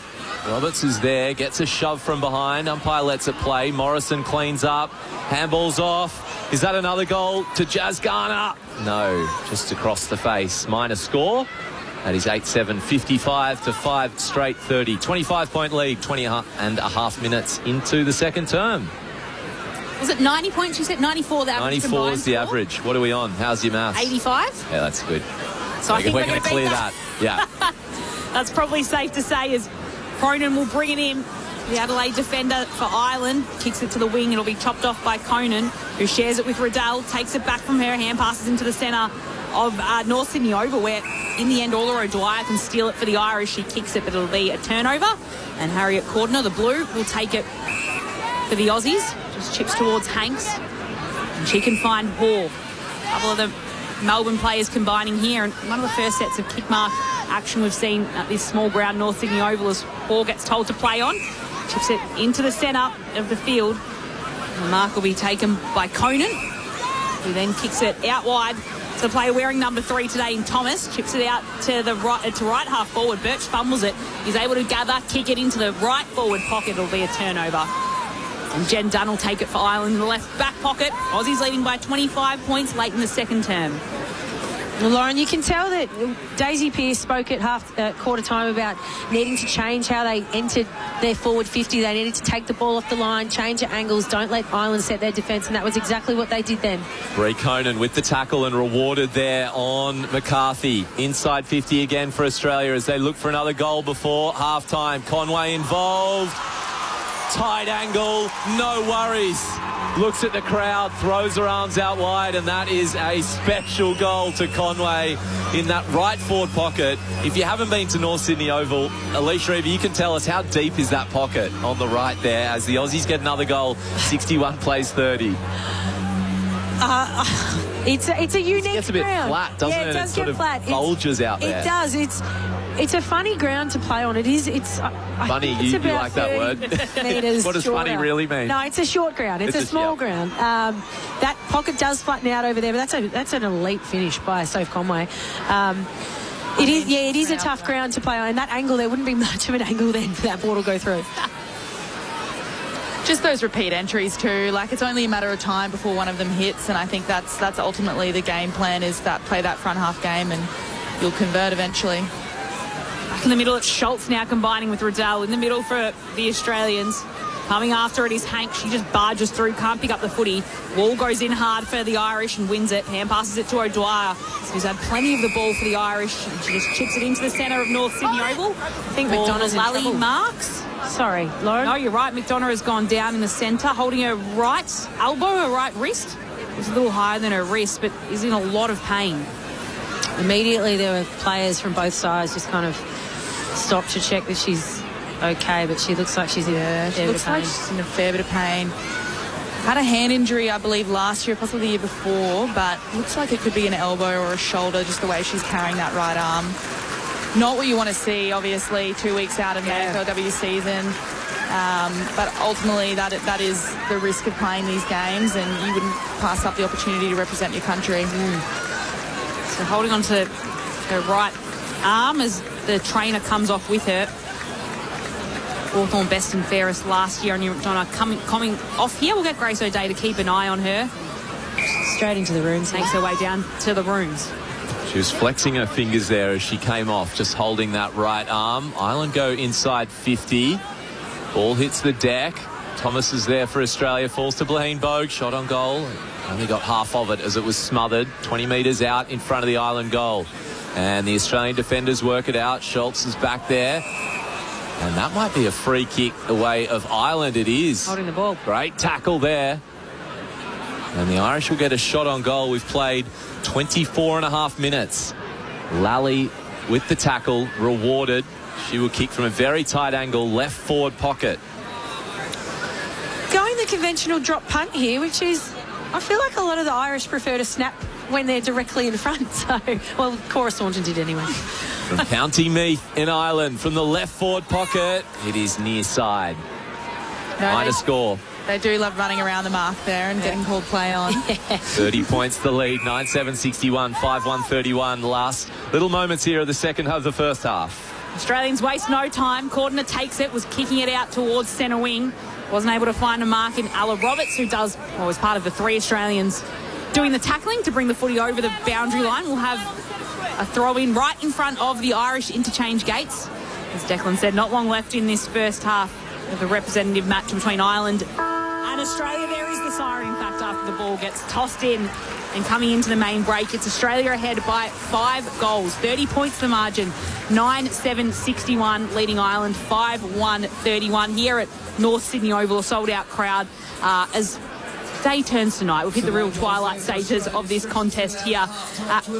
We might be able to actually chat to a player right in the match as Grace O'Day is in the thick of it. We can head down to Grace, who's with Sarah Rowe. Yeah, I'm with Sarah Rowe standing here on the sideline. Sarah, how do you find that half? Very fast. I think we started slow for us, but then we built our way back into the game, and I think those last few minutes have been tough, but we're called the Fighting Irish for a reason, so I expect a big return in the second half. Yeah, the Aussies kicked a few there at the end of the half. What do you think the coach's message will be? It will just be exactly what we were doing, getting the ball forward, running our legs, using our speed. I don't think they can handle our speed, but I think we have a few things to tidy up on first. Thanks so much for your time, Sarah. So that's Sarah Rowe down there with Grace O'Day on the boundary. Sarah Rowe, I guess the fun fact about her is there's been a lot going on about Mayo and breaking the curse that they've had on them. County Mayo over in Ireland since 1951. That was the last time they'd won an All-Ireland Senior Football Championship. Sarah Rowe's grandfather, Paddy Jordan, was part of that contest. And, of course, they finally were able to break that after defeating Kerry last week. So I'm sure it's all been going off in County Mayo and a lot of excitement's been there. I think there's 4 players from County Mayo in this side here today. But that is where Sarah Rowe's from, and obviously a star of Collingwood as well. But at half-time, Australia lead by 30 points in this representative contest. 9-7-61, Ireland 5-1-31. The goal kickers so far, there's been a couple of stars on either side. Talia Randall has 4, 3 of them coming in the second quarter for Australia. And then singles to Kate Hoare, Sophie Conway and Zippy Fish, and Jazz Garner as well. And then for Ireland, Blaine Bogue has 3. Nisa Dooley with a single and Orla O'Dwyer with 1 as well. The Aussies ahead by 30 points. At halftime, the thoughts of your ABC sport experts, Giant Alicia Eva and Swan Lulu Puller. Well, where do we start? Ireland started that second quarter really, really well. Their pressure was through the roof. I thought that they did a pretty good job at nullifying around stoppages, considering they don't have the dominant ruck. Schultz is going to put her knee in at centre bounce every occasion, so good luck to the Irish ruck. They're going to be pretty sore at the end of the day. But we spoke about territory for the Irish and how important that would be. And whether it was a little quick hat kick off the ground, whether it was a forward handball, they clearly want to put speed on the ball. And Sarah Rowe just said it then. The way they beat the Australian team is with speed, so they can't go away from that. In the second half of that quarter, sorry to use those terms, it just looked like Ireland just dropped off a little bit. And it just gave Australia time to find a mark, and then from there they put their foot skills on display. We spoke about Kate Hall connecting with Tyler Haynes. We spoke about Conway hitting up Riddell inside forward 50. Daisy Pearce at quarter time said what Team Australia need to do to maximise their opportunities inside 50 is to actually take the ball off the line and find some marks as opposed to just kick to Irish numbers. And that's exactly what the Australians did to finish that half of football. It was composed, they showcased their skill, and that's why they go in at half time with a pretty healthy lead. So, yeah, a really, really exciting half of footy. I'm really keen to see how Ireland come out in the second half because, again, Sarah Rose said they're called the Fighting Irish for a reason. So, yeah, what an entertaining half of football. Yeah, no, the Irish are certainly very proud, and we know that they will come out. They're ultimate competitors. I'm sure, Alicia, you can vouch for how competitive the Irish are. They're fierce. They had a lot of ferocity in all of their tackles. And so I think it's just coming back to their game, using their speed, using their pressure, not shying away from it, being brave, keeping that ball in motion, getting it forward at all costs. But then in saying that, locating, because I think what Australia's been able to really build in that second quarter, and yeah, as you said, in the second half of the second quarter, was just that tempo, finding all those uncontested marks. So I think defensively, the Irish really probably need to locate quicker so we can shut down those sort of uncontested options, and then they can take a long contested long down the line and create more stoppages, which they can propel that kind of chaotic ball movement off. So the thoughts of Lulu Puller and Alicia Eva, your experts at ABC Sport at halftime. We'll have all the footy for you across the afternoon and the evening on ABC Sport. South Australia, you'll be heading to Port Adelaide and GWS at the end of this match. And everyone else, all our listeners, will be heading to Carlton and Brisbane in the AFL. At halftime of this AFLW representative match, though, it is Australia ahead by 30 points. We'll be back with the second half after a trip to the ABC newsroom.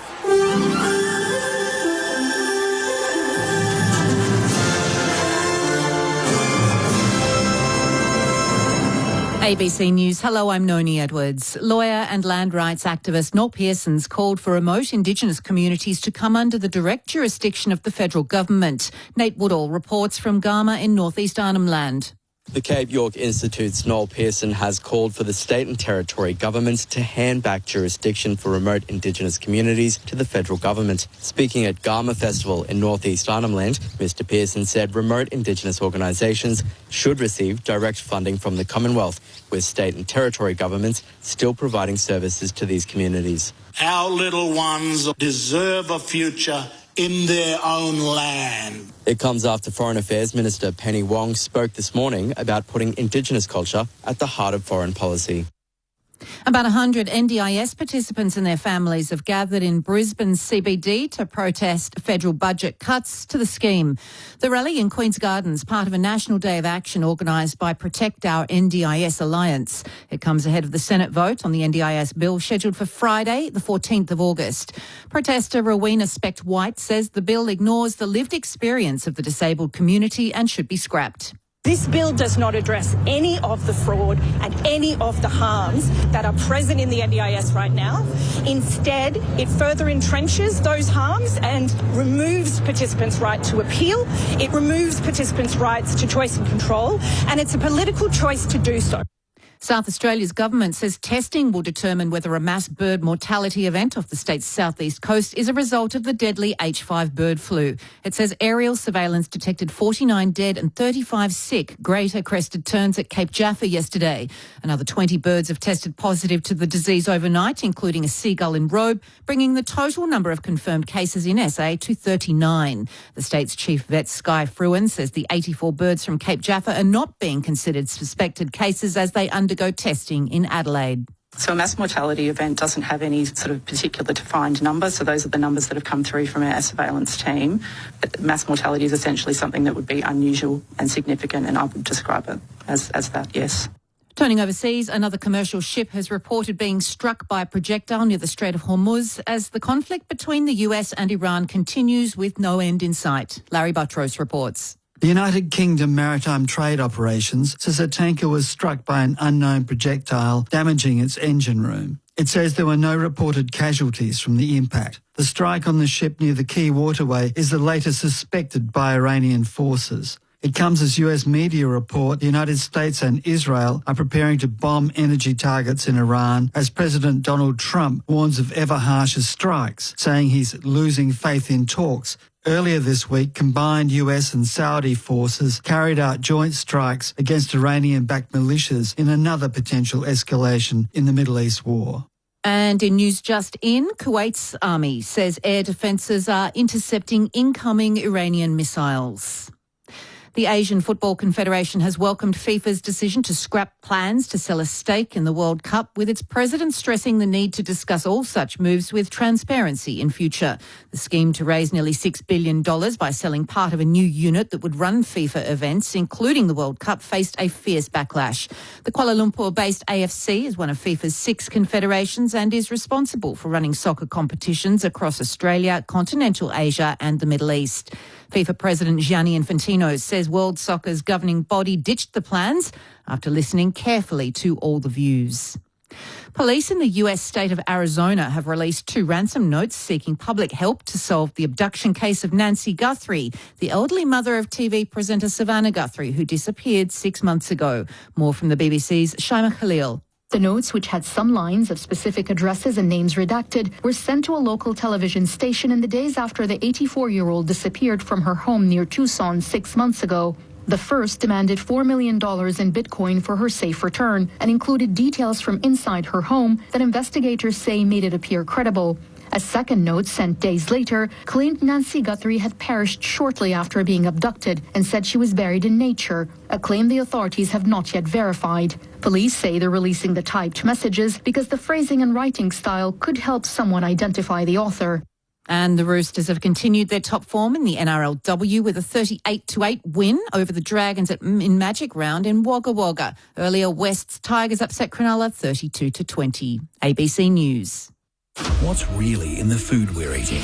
A lot of the labels are not true. A major Australian food investigation yields shocking results. Duped, a 2-part special from Four Corners.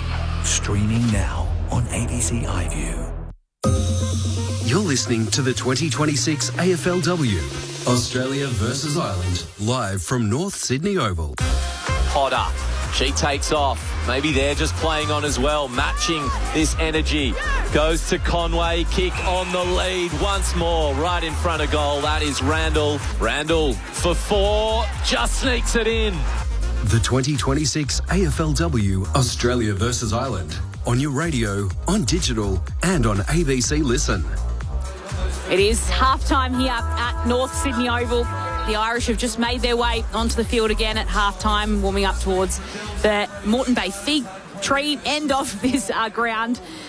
It is Australia leading by 30 points at half-time. The Aussies were up by 12 at quarter-time, and then they were able to extend it to 30 points at half-time. Talia Randall has 4 goals for Australia, and for Ireland it's Blaine Bogue, the leading goal kicker for North Melbourne in a premiership year last year, who has 3 for the Irish. Australia 9-7-61, Ireland 5-1-31. Lauren Borden and Declan Byrne calling the action for you here at North Sydney Oval. Alicia Eva and Lulu Puller, your AFLW experts here. Grace O'Day's on the boundary doing some great work, chatting to Sarah Rowe at half-time just as she went into the rooms, which was wonderful to hear from the Collingwood winger, and of course playing for Ireland today. It is Australia ahead by 30 points. It is a match-up between Australia and Ireland. There's plenty of Irish around here. Declan, have you been to Ireland? I actually haven't been to Ireland, which is... Oh, yes, I've been once to Ireland. I was like 3 years old. But I used to play with a guy, and he said to me, your name's Declan Byrne? I had 4 Declan Byrnes in my year at school in Dublin. Yeah. So there's plenty of there. I think I just heard Grace O'Day. Have you got something for us down on the boundary? Yeah, good news for Irish fans. Anya McDonough will return in the second half. It's just a jarred elbow. Oh, that is great news. It did not look good coming up. Lulu Puller and Alicia Eva, 2 weeks out from the AFLW season. That's what you want to hear. Good news for McDonough. It's genuinely just such relief. Like, that was probably one of my biggest fears coming and watching this game, is you just do not want to see any injuries. And, obviously all of the players playing today are stars of the competition, but regardless, 2 weeks out from an AFLW season, the last thing you want to see is any injuries. So, yeah, I'm very, very pleased with that news, as I'm sure Daniel Webster and the Hawthorn. Very much. Hey, quick one, Alicia, because you mentioned Cora Staunton before, who will present the trophy or the best on ground if an Irish player wins it. You've played alongside her. Give give us an idea of, because it was the Irish experiment, you know, Yeah, it was untried, it was untested. Yep. How much of a legacy she has on all these Irish players out there? It's been huge, and if people don't know the story, it's actually a really fascinating one. Al McConnell kind of got wind that this Gaelic superstar was doing a Gaelic tour in China at the time, I think, and sent someone over, or there was someone over there to just have a look, and she was over there, and she couldn't kick at all, but she was Cora Staunton, and then Al actually sent his son to go and have a kick with her. Al's son lives in the UK, and he flew over to Ireland to have a kick with Cora once she returned from China. And Ben said, yeah, she's actually got something, and she's a superstar over here. So Al took a risk, drafted her in the 2018 draft. She flew to Australia for 24 hours just for the draft. She was completely jet lagged. And then, ended up on our list and kicked over 50 AFLW goals, the most fierce competitor I've ever played with. And, you know, there was a particular game where her nose was squashed across her face. She probably shouldn't have played on, but there was no telling Cora no. And, a champion of our club, a champion of Gaelic footy, and a champion of AFLW. And if it weren't for her and Al McConnell, I think this game still would have come into fruition down the track, but certainly wouldn't have been now. At what age did Cora play till? 41? 40. Yeah. So I'm mid-30s, so... You've still got another 6 years. But I'm not the GOAT like Cora is, so... shout out to Cora, and she's been celebrating Mayo all week. Yes, another County Mayo stalwart, right? I think there's 4 or 5 in the team. We are back underway in the second half. Australia leading by 30 at halftime. They get the first clearance. Hanks handballs. Can't get it clean. Smith is there as well. And it'll go out of bounds as they paddle. So it'll be a lasso free kick the way of Ireland. We'll get down to Grace O'Day in a minute. Ireland play on quickly. On the left, sending an inside 50. Maloney leads. Just spills the mark on the edge of the paint. Couple fly in and bodies are going. And the whistle blows. Won't escape the contest. Down to Grace O'Day on the boundary. Yeah, not so good news for the Australian team. Georgie Prasparkas will take no further part in the game. She seems to have an injury to her throat. So I'll try and get more details for you. Thanks, Grace. Not good news for Georgie Prasparkas. Geelong star out of the game, as Grace just told us, as the Irish win back the footy. Rowe, who Grace chatted to at half-time, tries to spear the pass forward. It gets ricocheted back outside of attacking 50. Kearns goes in hard for the Irish. Morrison clears it away for the Aussies and then gets the hand pass back as well from Chloe Malloy to kick it in. Shares it with Nina Morrison. Her hand pass is put into some space. Everyone overruns it in the end. Rowe goes back in for the Irish.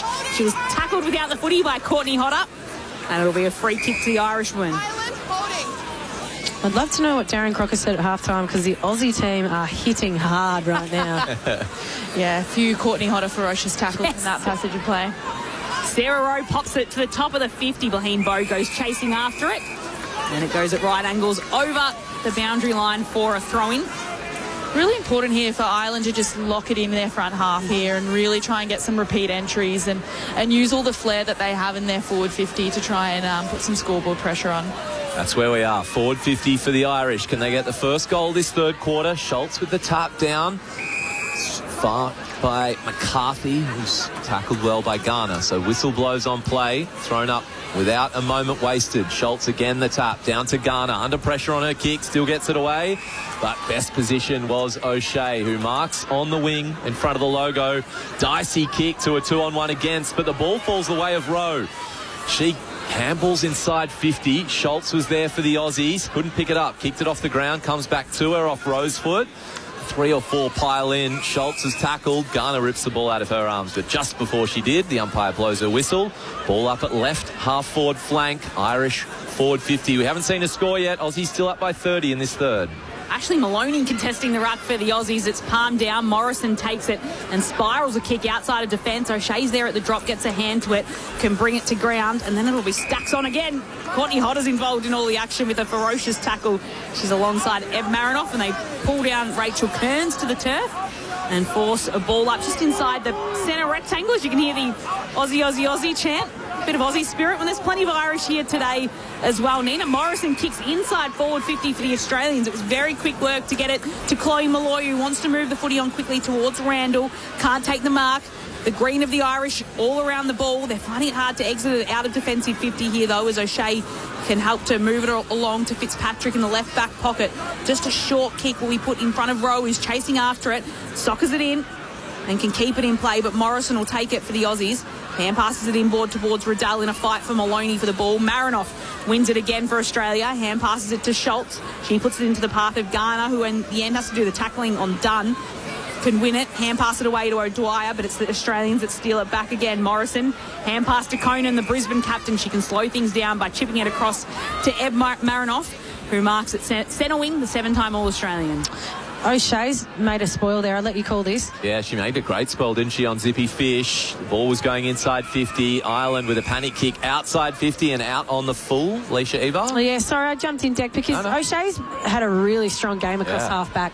Really, really strong. You often see her in North Melbourne colours breaking lines of run and carry. She's playing a really defensive role tonight, and I think she's doing a really good job of it. The smother there from Maloney for Ireland was good, but it fell back in the hands of Australia. There's Zippy Fish, who marks still 80 from goal.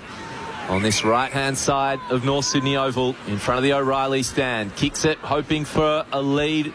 Can't take any mark. In fact, McCarthy was first there for Ireland. She thought pressure was coming, so spilt it, and the ball will be thrown up right half-forward flank. Aussies leading 61-31. We've played 4.5 minutes. Third term here at North Sydney Oval as the sun is completely set. Strom gets a little tap away for Australia, down to Marinoff, hand pass to Gardner, hand pass to Morrison, who's been involved a lot in this third quarter. Flicks it across to Conan, tries to find it back to Gardner. Now everyone's on their hands and knees, and it'll be a ball up at the top of the 50. She has been very, very busy this quarter, Nina Morrison. She's actually playing on a wing, and I just think Ireland probably need to match up on her around these stoppages because they have such dominance in the ruck. They're just getting first possession and just feeding back to Morrison. 3 or 4 occasions already this quarter. Morrison's up to 15 touches. You mentioned Eric O'Shea before, 11 touches, but 8 of those contested, Alicia.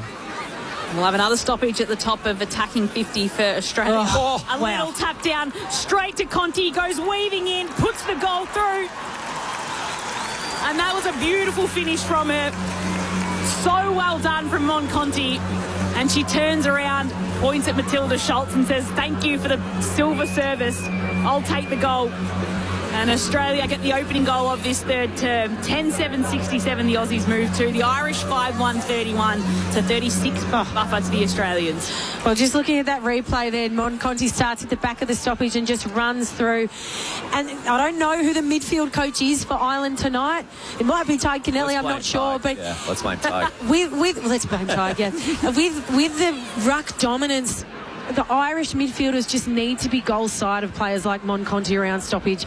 Just need to find a body and just fight through those contests. Just give the Australian midfielders no space and time. If they do get the footy, they can't have it on a clean runway like that.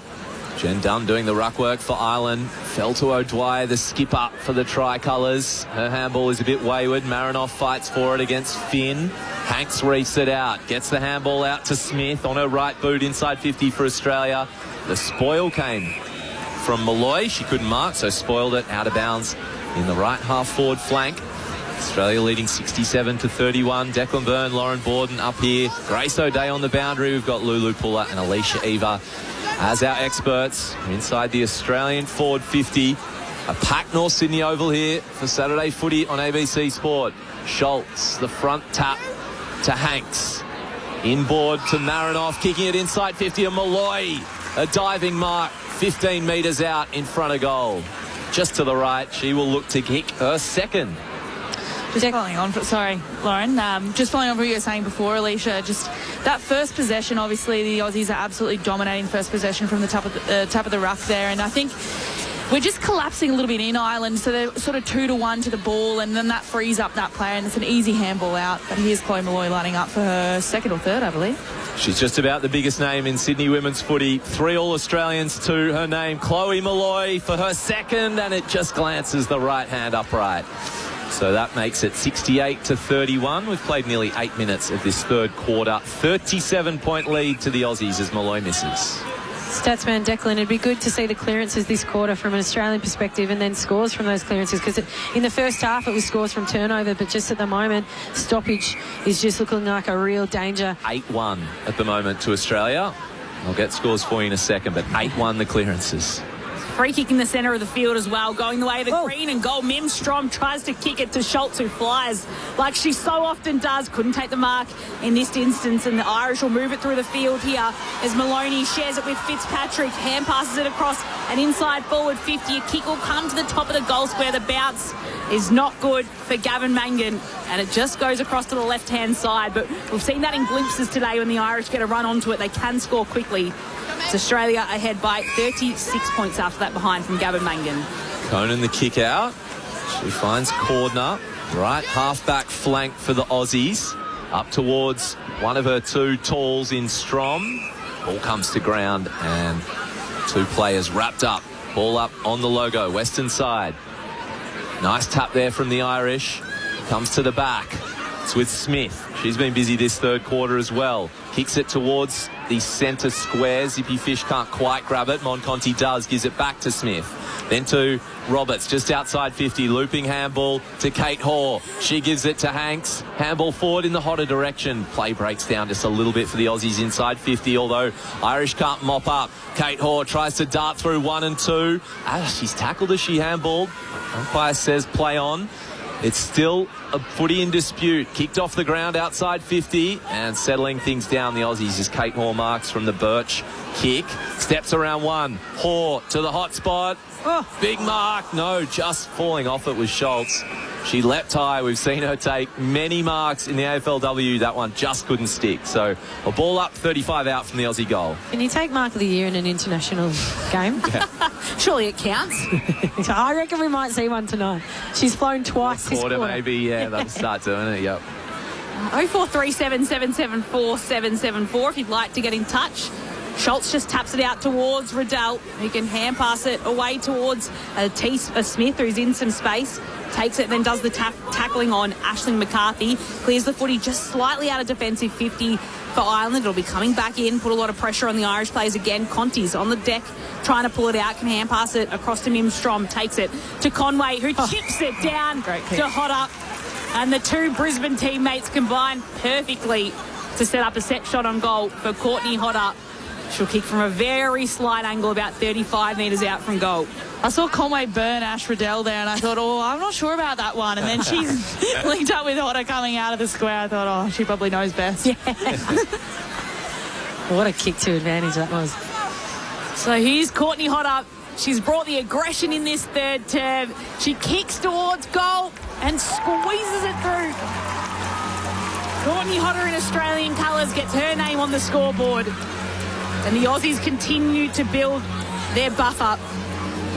It's now out to 42 points. That's a game high 42 points. 11-8-74, Ireland 5-2-32. Johnny West Footscray's got in touch on 0437 774 774, asking about the shortened quarters. Of course, in AFLWs, we get used to the new season coming ahead, 17-minute quarters plus time-ons. That's why it does feel quite quick. And it feels quick as well when the Irish are playing and there's a lot of speed on the game too. Australia ahead by 42. Strom as well in the ruck. She's having a great day. So 15 disposals, 10 of them contested. She's got some hit-outs obviously to go with it, but she's back in the middle. The Freo ruck. Up against Cronin. Strom the tap. Our opposite number gathers it out of the middle, though. Shows a bit of candy. Gets to the front edge of the square and lets fly towards the goal. Maloney in a one-on-one. Can't mark it. Just outside the Ireland goal. A scramble is on. Nice play from the Aussie. Back six, or Morrison is there. She gets the hands free. Handballs towards Rowe, though, who picks up the loose ball. It comes towards the goal. And the shot on goal is just touched. I thought it might have evaded the two in the goal square. I think it went through her legs. Yeah, I thought it was a nutmeg. Yeah, surely that was. That would have the Irish had that one. Yeah. I think some of the Irish in the crowd thought that even if it's touched, if it goes through the big... Yes, yeah. As long as it goes through. Hybrid rules. 74 plays 33, the Australians lead. Cronin in the ruck, though, getting that centre clearance. That looks powerful. Hattie Gay pumps it out of defence and finds the tallest player in the pack, and Mim Strom, who marks and puts it down the line.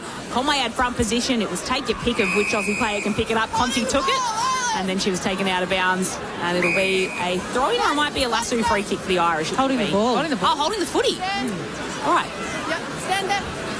Probably was tackled straight away potentially, but A little chip kick will come into Niamh Cully, holding it and tries to go around her opponent, left half back.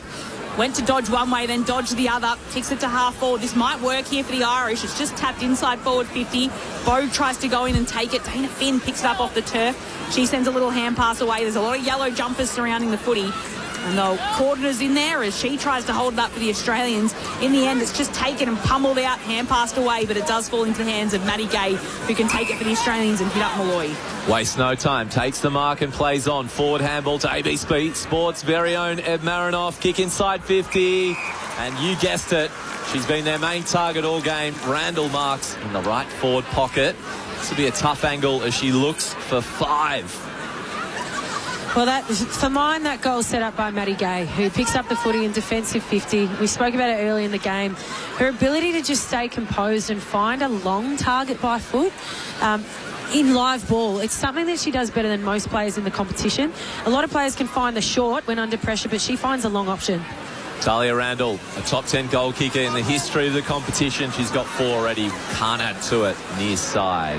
I think between her and Brie Conan, just that ability to go from a contested live ball to uncontested and just sort of ease that pressure, and then you can get your ball movement moving off that is crucial. Yeah. So Cronin with kicking duties can kick it 50 metres out. And hit Ulalali, who marks, wants to play on with a hand pass. A good tackle coming from the Aussies to bring the ball to ground. Niamh Cully will pick it up, though, for the Irish. Just hurriedly kicks it to a hot spot. It was Cordner who tried to move it away for the Aussies. But again, the Irish win it back. It'll be a hand pass coming inboard from Eilish O'Dowd. She goes running after the own ball that she hand passed. Then Maloney's in there for Ireland as well. She couldn't pick it up. Morrison takes it, does the fake hand pass. She's wrapped up by Vicky Wall. And it'll be holding the footy, free kick. Vicky Wall with the ball. She is an absolute bull. We used to call her Bricky Wall because you literally could not get through her.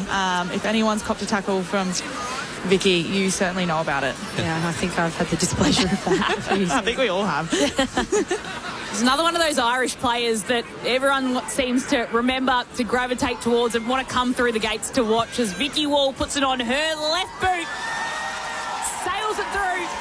And their opposition coach, Darren Crocker, won't be happy with letting that one go. North Melbourne coach mentioning Vicky Wall enough through the... No, went through from behind. I thought that was a goal. I'd written it down as well. Maybe it's the Moreton Bay thing. Alicia Eva. It's hard, the shadows. Conway out of half back, kicks it long, but Ireland have the numbers, so they're set up well behind the ball. Kelly's been busy. Switches the point of attack, but it's to a 2-on-1 against her own teammate. Thomas marks for Australia, but her short kick is picked off. It might have been Kearns who was in there. It will come back in for Ireland. Towards the goal square, McDonough, who is back out there in a 1-on-1. Spoils to the front of the contest. It's on the deck. Paris McCarthy's there. She can't pick it up. Comes to the front. Left foot shot on goal, and playing goalkeeper was Conway, who marks just a metre out in front of the left behind post for Australia, who will kick long, or they attempt to. Might turn it over on the edge of the back flank. Can just get it out very close to the boundary line where Marinoff sends across a hand pass. And it's taken by Bogue, who is wrapped up, and it'll be a ball up very close to the boundary. Half forward for the Irish. Mim Strom makes her way into the ruck contest for Australia. Hand passes it away to Riddell. She's wrapped up and will have another ball up. Eilish O'Dowd in there as well, rucking for the Irish. As it's tossed up through the legs of Riddell, it'll find its way inside forward 50. Good body-on-body contact from Hodder to Vicky Wall. Hodder's still in there fighting for the footy. Lays a tackle. Hanks is there for the Australians. She can't take it. Ashley McCarthy will have it for the Irish. She's wrapped up, pinned holding the footy. And that's a free kick going the way of the Australians. And Eb Marinoff will have it just inside defensive 50. Australia ahead by 41. Fans out to her favoured left. Beats the contest. Almost worked for a running Morrison, but the Irish defenders worked it out well. Bogue is up the field, long way from home. Kicks it inside 50, but it was about 6-on-1. Dropped mark as the ball sort of helicoptered towards a few there. And that's probably a win for Ireland, who are outnumbered, but they will get a ball up right half forward flank. Out there towards the hill. Own territory here, just with two sort of defensive efforts of just coming forward pressure. Yeah. I'm not sure if it's the same Irish player there. Rachel Kearns. Yeah. Just that decision to come off your player and apply that pressure, that come forward pressure, is able to own the ball in the front half. It's working well for them. Hanks with the free kick for Australia here for high contact inside our own 50. The score 75 plays 34. The Aussies up by 41. 18 minutes into this third quarter. So the Irish players need to come forward and locate here. Australia have just got the outnumber. Dell moves it across to Cordner, who kicks long down the wing. Conti wanted the shove, and she'll get it. Played for the free kick there against Amy Boyle-Carr. And Mon Conti will take it. Right half back. Just for the Australian team, Gold Coast Suns head coach Reece Shaw. Oh, sorry, Irish team is actually the runner. Just saw him. Oh. Yeah. Yep. Found his way onto the junket. And Reece was actually the coach of Colin when he was at the Swan. Yes. So there's a lot of synergy there in the Irish camp. And Craig Starcevich, obviously a part of their coaching crew too. Yep. He's a big fan of the Irish talent and goes over there every year. I think he's gone to every single Irish home of, Irish. Because he's based in Switzerland for 6 months of the year. Yep. His wife works over in Switzerland, so he spends a lot of time in Europe. Ball tossed in at the top of the forward 50 for Ireland. Late stages of this third term. And, of course, Ty Kennelly to round out the Irish coaching contingent. What a champion player he was for the Sydney Swans and current coach of the Giants Academy. Tossed up, Neve Cully tries to funnel it out. Get it as far as Lally, who couldn't quite gather it cleanly. O'Shea goes in there for the Irish. And again, there'll be a ball up at half forward for Ireland. It's a bit of a post-stoppage beef between Marinoff and McCarthy there. Yeah. I feel like those two have kind of been going at it a little bit today as they've been standing next to each other as stoppages. Three-quarter time here in the AFLW representative match between Australia and Ireland. 11-9, 75 the Aussies. Ireland 5-4, 34. Australia lead by 41 points. It is 4 goals to Talia Randall for the Australians. And then singles to Mon Conti, Kate Hoare, Sophie Conway, Chloe Malloy, Courtney Hodder, Zippy Fish and Jazz Garner. And for Ireland, Wahine Bogue has 3 goals, Ola O'Dwyer with a single, and Nisa Dooley with one as well. When it comes to the Irish side of things, it is Australia ahead by 41 points. We will head and get a check-in with Carlton and Brisbane in just a moment. That's where we're sending most of our audience at the end of this game. At the final siren, those in South Australia will be heading to Port Adelaide and GWS. It is Australia ahead by 41 points. This is Saturday Footy on ABC Sport. I'm Sana Kadar. Join me to explore the psychology behind the biggest questions in our lives, from relationships to stress levels to solving crime. Your lie detection ability approximates chance. Search All in the Mind on ABC Listen. You're listening to the 2026 AFLW, Australia versus Ireland, live from North Sydney Oval. We'll have another stoppage at the top of attacking 50 for Australia. Little tap down, straight to Conti, goes weaving in, puts the goal through. And that was a beautiful finish from her. So well done from Mon Conti. The 2026 AFLW, Australia versus Ireland, on your radio, on digital, and on ABC Listen. It is Australia ahead by 41 points as we turn for home here at North Sydney Oval. A beautiful night for footy in Sydney. It is Lauren Borden and Declan Byrne calling the action. Alicia Eva and Lulu Poole are our experts. Grace O'Day is on the boundary. We should be able to head down quite shortly to get Craig Starcevich, the man we've just been speaking about, who's part of the Ireland coaching panel. As I mentioned, there's no late changes for Port Adelaide and GWS. That's where you'll be heading if you're in South Australia at the conclusion of this match. Everyone else will be heading to Carlton and Brisbane at 6:30pm Eastern Time. In the AFL earlier today, Sydney defeated St Kilda by 19 points. Hawthorn came back to defeat North Melbourne at Launceston by 16 points. And here in Australia and Ireland, it is Australia ahead by 41 points. We mentioned that there's 15 counties represented for Ireland out of the 32 counties that are across the Republic of Ireland and Northern Ireland. For Australia, 14 Victorians, then 5 Western Australians, 3 Queenslanders and 3 South Australians. That's the makeup for the Australian team, which is ahead by 41 points. Thoughts of your experts on what they've been seeing in the first 3 quarters so far, Lisa Eva and Lulu Puller? I mean, I think we've seen across the first 3 quarters that Australia have sort of controlled possession. They've controlled the game with that tempo footy. But the Irish still look really dangerous on transition. Like, when they keep that ball in motion, they get those tap-ons. It doesn't look pretty, but it looks super Irish. It looks very fierce.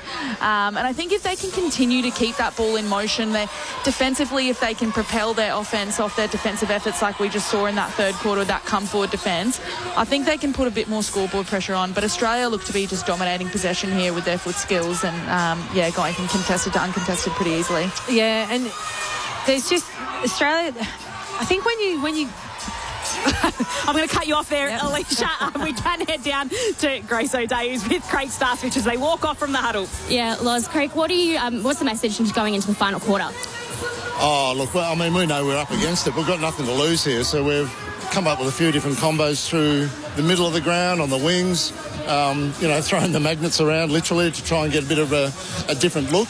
But, why not? Why not test them? We thought we were better the ruck contest that last quarter, which was a bit of a problem early in the game. We think, we're a chance to, unsettle them with a big, strong finish. Thanks for your time, Craig.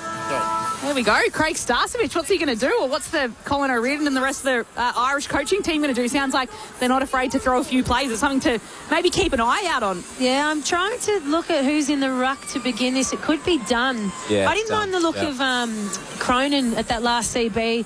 She, against Mim Strom, I think it was, didn't necessarily win the tap, but followed up at ground level with real aggression and ended up getting the clearance. So I like the look of Cronin in there. But Dunn's going to start in centre bounce here for Ireland, going up against Schultz.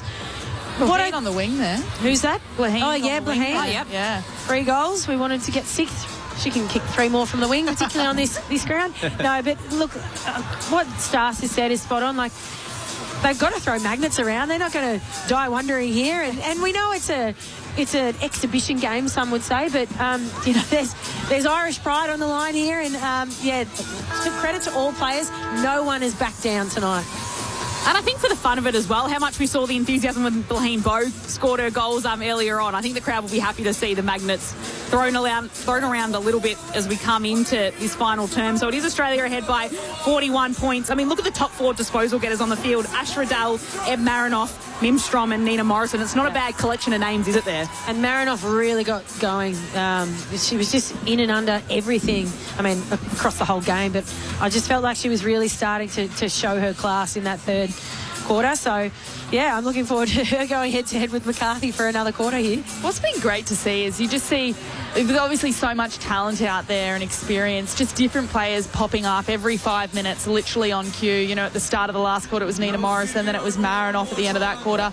Ash Riddell's obviously been consistent across the game, but it's just so exciting to see so much talent in this competition, and I think it's brilliant for this game to see such high quality and so many eyeballs watching it. So here we go for the last quarter. The first AFLW representative match between Australia and Ireland here at North Sydney Oval. The ball is tossed up for the final quarter. O'Dwyer goes in hard at it for the Irish, but it's Hoare who takes it for Australia. Hand passes it inside forward 50. There's a big tussle for the footy. McCarthy's desperately trying to pull it out. That's Aisling McCarthy. She's tackled by Hodder and Hoare and held up. And it'll be a ball up at the top of the 50. Australia ahead by 41 points. A little tap out will come straight to Jazz Garner. A long loopy hand pass to T. Smith, who runs onto the footy. A snapshot at goal, and it's off to the right-hand side, but quick movement from the Australians early in this final term. Australia's lead is up to 42 points. 11-10-76, Ireland 5-4-34. Clara Fitzpatrick, the kick out. Ireland called to play on as they move it quick. A why not attitude in this last quarter for Ireland, who get the run and gun going. Erica O'Shea outside of her right boot. Gets it to just short of 50. The skipper for Ireland picks up the loose ball on her left. Inside 50 now, the Irish. That one will bounce the left forward pocket the other way that she wanted to and go out of bounds. So that 42-point lead remains for Australia. We're in the Ireland forward 50 here.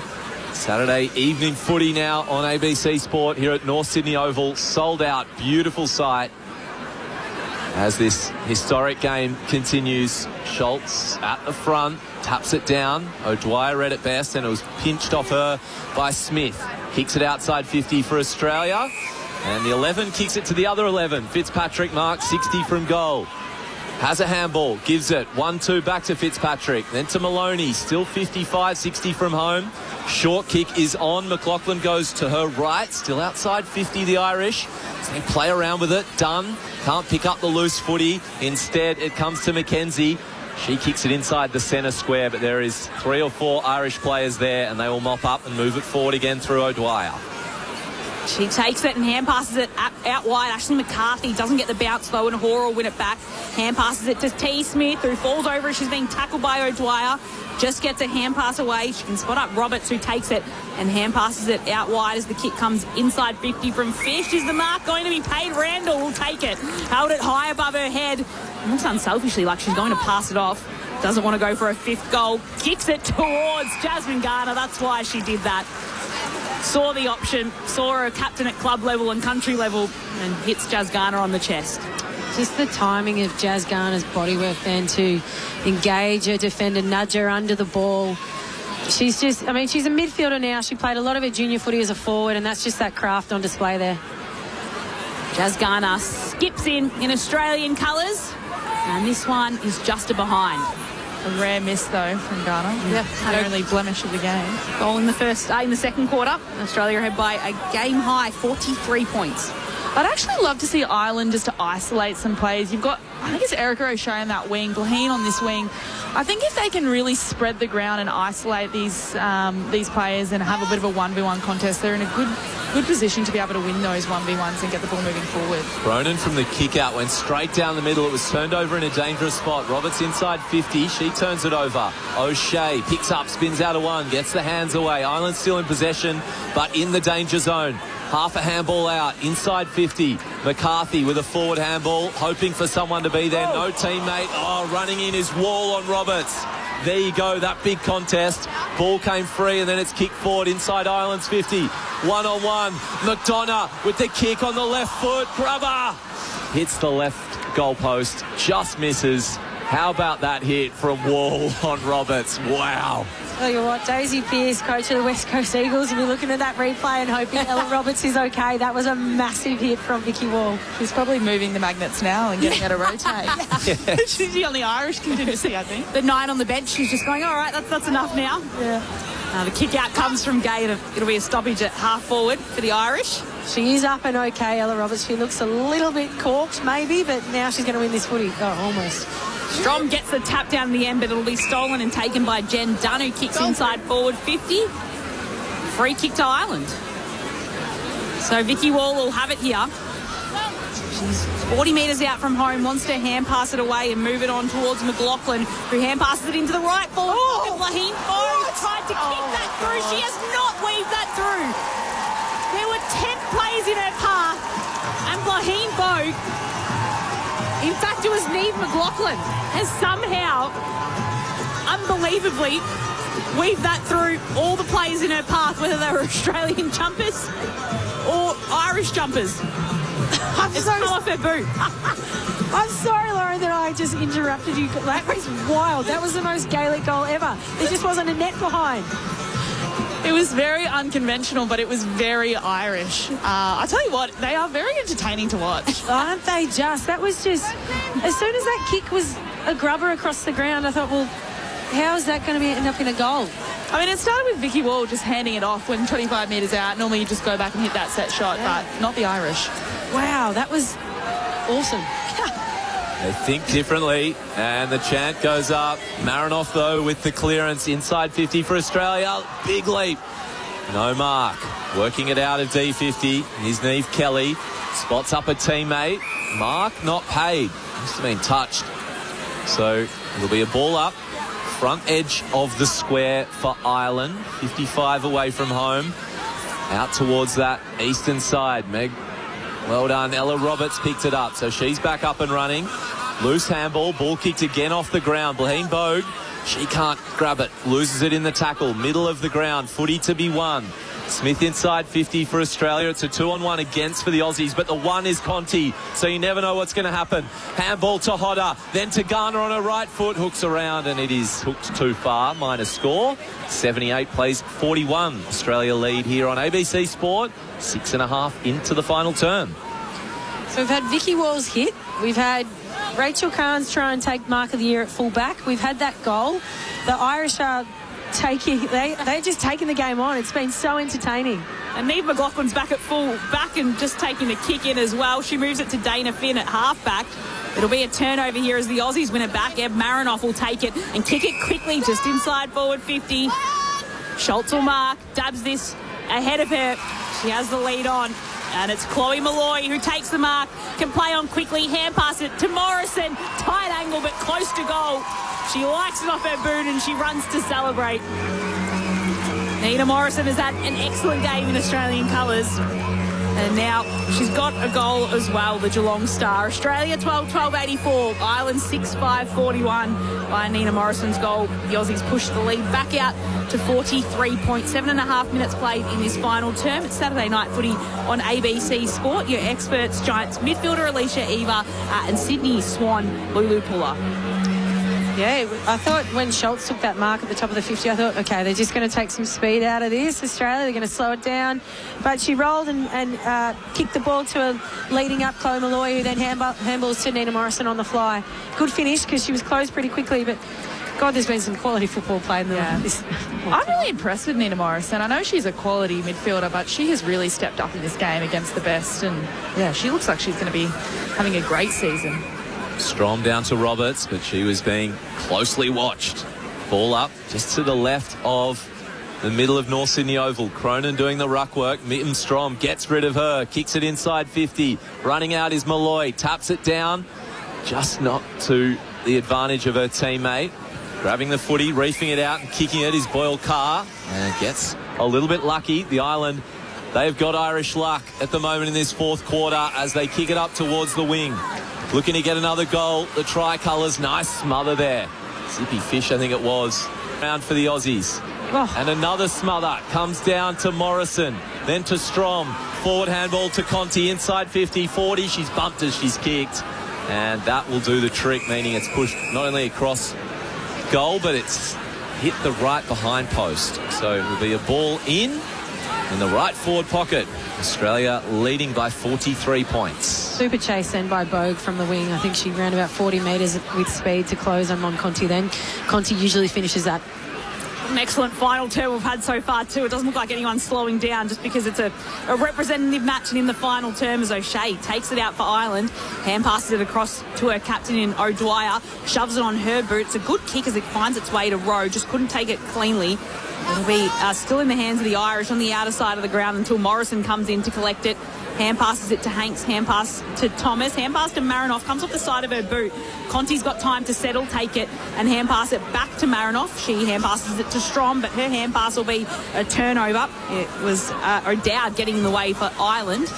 The ricochet will come to T. Smith of the Aussies. Her kick, though, is touched off the boot, and it's all the Lally who can take it. Has to kick into a forward 50 when no one's home. Rowe comes in, tries to do her best to take it. It's sockered forward.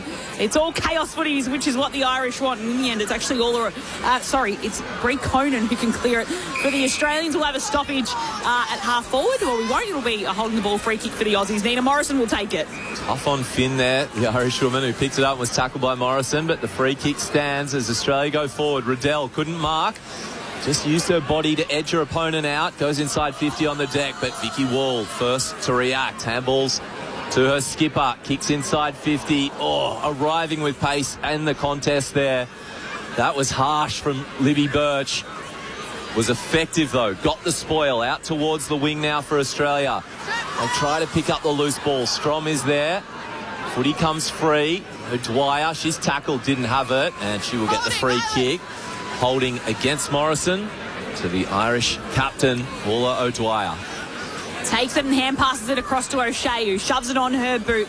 Plenty of distance she'll get on the kick. This will be a holding free kick against Libby Birch, and Sarah Rowe will have it, or it's against Sarah Rowe. So Sarah Rowe penalised for her tug on Libby Birch. The Australians will have it as Birch chips it out to Badal at right half back. I'm with you, Lauren. I thought that was a bit stiff on Sarah Rowe then. I thought she was trying to get back to the ball and Birch may have blocked her. But anyway, I'm a commentator. I'm not an umpire. So the chip comes down the line where Ella Roberts will mark for Australia inside 50. She'll send it, and this one will be an Australian free kick inside forward 50. And Fish will have it just outside of 50. Wants to move the ball on quickly. Finds Malloy, who darted into some space in the forward pocket and marks. And whilst we're on the topic, I must say what a fantastic job the umpires have done tonight, an all-female umpiring panel. I think it's, we talk about the players and the importance of this game, how important this is for the umpires out there and the young umpires in that. They've been fantastic tonight, and what an amazing achievement for them, so well done. As Chloe Malloy comes in to take her kick, a 45-degree angle, will release from about 38 metres out. The two arms go up in the air, and she's kicked two. And there's a swarm of yellow and green that come into the forward 50 as the Aussies celebrate another goal. It's 13-12-90, Ireland 6-5-41. The combined score here, Declan, has well and truly eclipsed your record of 94 at North Sydney Oval. Australia ahead by 49 points, 12 minutes played in this final term. Just a reminder, if you're listening in South Australia, on the siren of this match, we will send you to Port Adelaide and GWS. But here at North Sydney Oval, Australia ahead by 49. Back in the middle of North Sydney Oval. I reckon we've got one more big Irish moment in us before the end of this game. I'm still waiting to see a solo. Ooh, yeah. True. I was hoping that was going to feature. Yeah. Out of the ruck. Nice play there, done. Inside 50 for Ireland. Off the ground, secondary contest. Out towards the right-hand flank. Australia have numbers. T. Smith looks inboard. Dangerous kick. It'll bounce into Riddell's hands. Her handball misses the target. Ashmack for Ireland cleans up. Still plenty of contested footy out there. Nothing easy. Latter stages of the fourth quarter here as Australia lead by 49. Ash Riddell, a tackle. Literally, she had both feet off the air as a backpack in that tackle. And a ball up on the wing on this western side rather. Kick off the ground, inside 50 for Australia. Oh, slamming tackle. Australia! Whistle is blown because some frustration maybe by Kearns there on Conway, who will line up for goal just inside the paint, slight angle. He was slung into the turf. Again, just the Aussies to win that post-clearance battle as well. Their first possession, they get the ball clear, and then they're winning the ball once it is clear too, which is really important for maintaining that territory. Conway improves the angle slightly towards the goal square. It'll fall short. It's up for grabs. Who can get it? It's in the Ireland hands, and they will go. It's with Finn, who kicks it long up towards left back flank for Ireland. Can't go fast here because Australia got the outnumber down the line, so have to handball. There we go. The fight is that for the mark as Gavin Mangan takes it, then hand passes it out to Finn, who just kicks it right down the wing. It'll bobble its way to half forward. Cleaned up by the Australians though. Gay takes it and just sends it back to where it came from. As Conway wanted a little free kick. She won't get it in a battle with Kearns. It goes over the boundary line, and it's a neutral footy, so it'll be a free kick on that outer wing in front of the hill. Ladies and gentlemen, you're part of the sold-out crowd attendance in North. There it is. A crowd of 9,000 as you hear the cheer from the crowd. It's pretty packed every grandstand, and there's plenty of them at North Sydney Oval, as well as the hill, completely encompassed by fans. Ball thrown in. Strom, well read by McCarthy, but she was tackled. Ball came free. Hanks tries to reef it out and just move it forward. Goes to Hoare. She's tackled as well. It comes out again. Inside 50 for Australia. Oh, nearly a big collision. Ball comes to the front of the contest, outside of the right boot. Shot on goal from Conti. Just keeps tracking right. It was on target at first. It spun away like an off-spinner. Through for the behind. That is 91 plays 41. 50-point lead to the Australians. 15 and a half minutes into the final term here at North Sydney Oval on ABC Sport. Kearns pumps it long. It goes over the boundary line and out of bounds on the full. So 3.5 minutes left here. Australia 13-13-91. Do they crack the ton? Is there enough time there? Goals. I think they will. They've had forward half dominance this quarter, so I think it's only a matter of time, although maybe not with that. So Tyler Hanks kicks it inside forward 50. It comes off the hands of Vicky Wall and spills to ground. Riddell fighting for it for Australia. Can get a little hand pass out. Was she taken high? It'll be a holding the ball free kick. It'll go to Ola O'Dwyer. The Irish captain who's fought hard all day. And she chips it to another star today in O'Shea. Moves the footy along the outer wing. This will be a turnover though. Brie Conan was sitting there. And the line will take it and intercept it for Australia.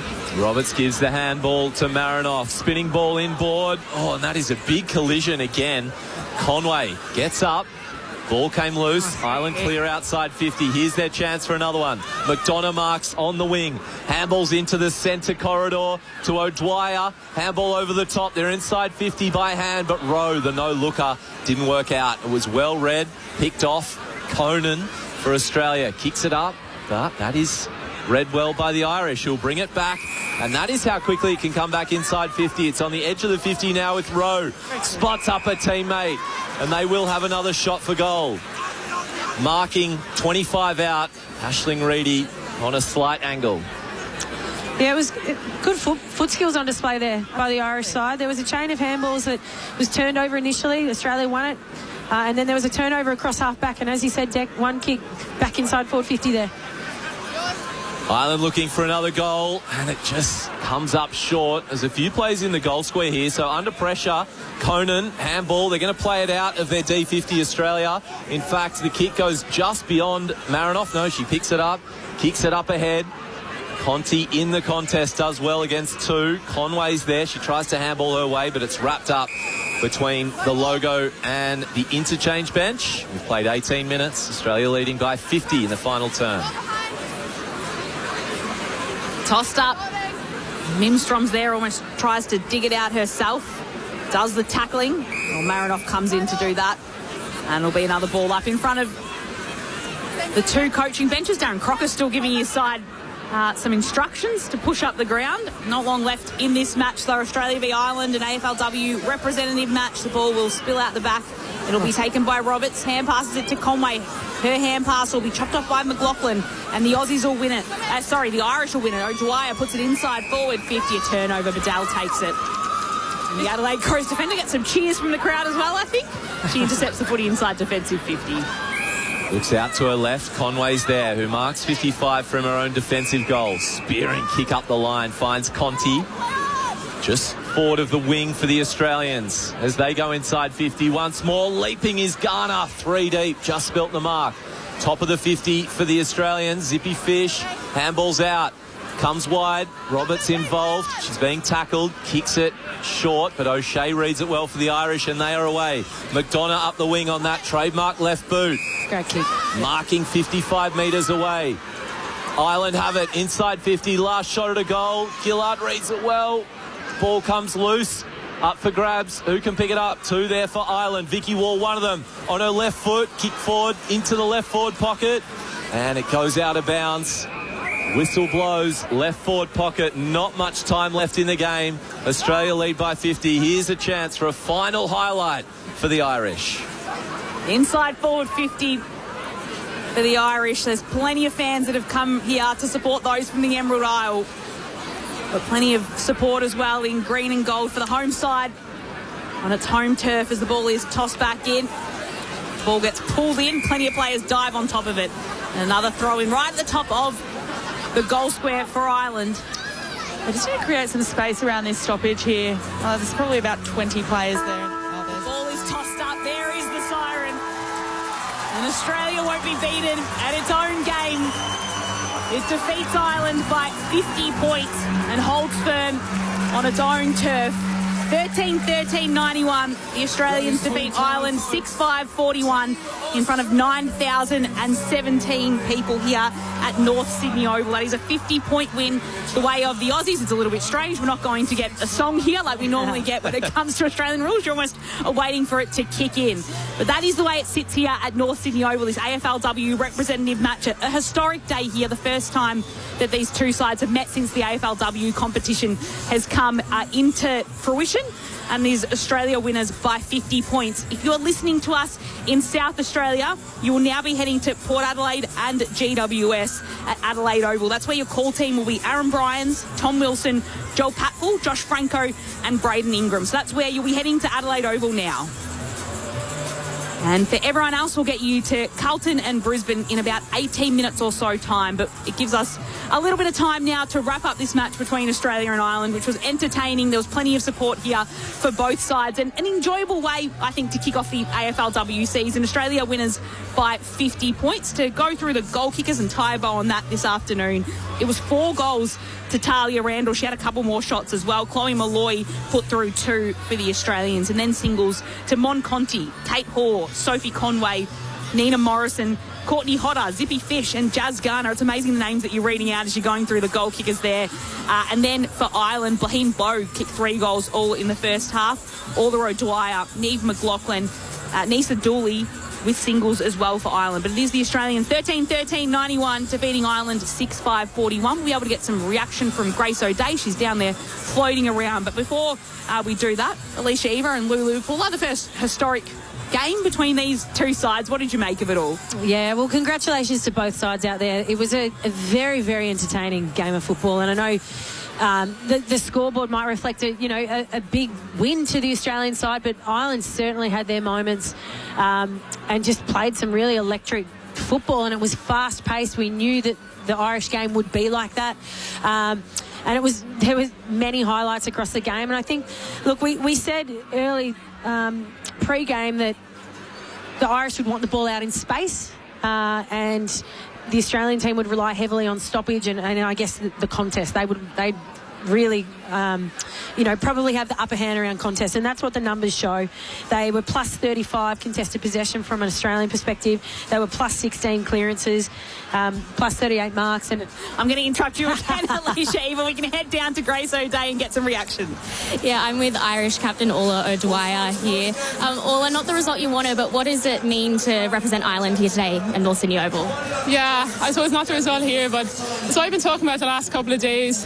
It means everything to represent your country. I never thought, well, none of us thought we'd had the chance to do that. So a lot of pride and patrioticity going on with that. But it was so good to run out with those girls. I felt like I was running out with 25 sisters. And the last few days have been so good with connection and just rekindling reunion again with each other. So yeah, I'll definitely remember this for as long as I live, but not the result, unfortunately, today. And what did you make of the Irish contingent in the crowd? A lot of tricolours here. Yeah.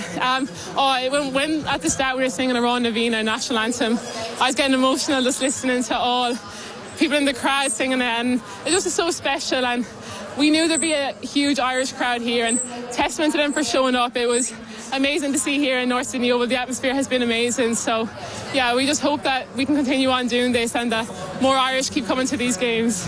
Yeah, and would you want to play a representative game again? Oh, 100%. I take it any day of the week. Like I said, playing with them is like playing with sisters, and the Aussies were so good. It just shows how far AFLW has gone, and us Irish just getting on board with it. So yeah, it was a great game, and the intensity from the start was super hot. So yeah, I definitely would love to do it again if the chance came. Thanks so much for your time, Orla. Grace O'Day down there with Orla O'Dwyer, the captain of the Irish side. She's been a wonderful leader across this week, really. Alicia Eva, I cut you off there. No, that's okay. I think, Orla O'Dwyer kind of got to my point more succinctly. The difference was, I guess, the class and the poise around contest from an Australian perspective. They won clearance, they won contested possession, and as a result, they had plus 23 inside 50s. And when you have plus 23 inside 50s and you're taking 21 marks inside 50, the scoreboard is probably going to be in your favour. So the class of the Australian side probably got them over the line on the day, but that's not without some brilliant, exciting Irish football being played. So well done both sides. I mean, I think the best goal of the day came from the Irish, and I think we could have predicted that pre-game as well. Some of the best games in our competition come from the Irish, and for me, this game is such an important milestone for this competition and for women's sport. But it's also, I think, an incredible testament to the Irish women and athletes that do come out here and play this game. They adapt. We've got so many Irish All-Australian AFL players and AFLW players, and I think it's absolutely phenomenal how quickly they can adapt, and to be able to represent their country and to feel that pride and patriotism, as Orla said, I think is huge. It's a big sacrifice they make, leaving their hometown, which we know they all love very dearly. So, it was an incredible night. So we'll have the presentations coming up shortly. Just a few of your texts on 0437 774 774. Fran says thanks very much from the call. Sarah from Kings Park asks why the game wasn't played at the SCG. That's obviously been a discussion point. It is a sold-out North Sydney Oval. I think the atmosphere today has been incredible. I've enjoyed it. I like coming to these grounds. I don't know what you think, Lulu, whether it should have been changed. Yeah, I think there was a lot of discussions in the weeks leading up. Ultimately, this is an incredibly traditional oval. incredible. It's very historic. I think it's been an incredible night for women's footy and for Sydney. I think to be able to play this game in New South Wales, a non-footballing state's been huge, and it's been really great for our game. Obviously, we want to keep playing in big stadiums, and we want to have the best games and the best spectacles on those big stadiums. But to pack out North Sydney with 9,000 people, and who knows how many joined in on the broadcast, I think it's a massive achievement for the W. And what I would add to that is it's why it's important that we keep getting to all AFLW games. We've got to keep getting bums on seats. We've got to keep selling out crowds. The importance of that to make sure that we're getting games like this on stadiums and get more bums on seats is really, really important. So the AFLW season's starting soon, so make sure you get there. I think if it happens again in Sydney, they should back themselves. It could be at the SCG. It would lift this spectacle so much bigger. And like you say, Alicia, they have to see the proof, don't they, of week to week throughout the AFLW season, seeing numbers come through. But I'm hoping if it happens again, we scale up. But it was a great spectacle nonetheless here. And it's amazing the amount of support that AFLW gets in New South Wales, given that it's a non-footballing state. But coming from Victoria, I just see Henson Park, and that's where I want to be every weekend. Yeah. Henson Park is a vibe. It is a vibe. That hill, Henson Park Hill is a vibe. Of course, the season opener, St Kilda and Carlton, is coming up next Sunday. We'll have that all for you on ABC Sport, starting from 4:15 Eastern Time. We can now head down for the post-match ceremony down on the ground. Congratulations to Australia for winning tonight's match. Before we begin tonight's official proceedings, I would like to invite Chief Marketing Officer Natalie Lockwood from NAB to say a few words.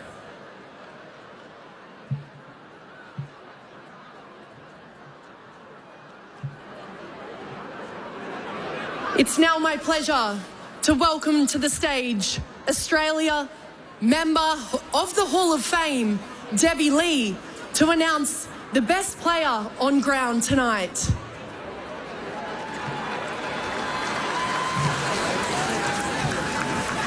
Debbie Lee, the best on ground medal goes to Jasmine Garner. Just another gong for Jasmine Garner, the Australian captain, 7-time All-Australian, 2-time Premiership player, 18 disposals, and kicked 1 goal, 3 as well tonight. So Jasmine Garner comes up, gets a hug from Debbie Lee, and will say a few words. Firstly, I just want to thank crowd for coming out tonight. Incredible atmosphere to play in front of, so thanks everyone.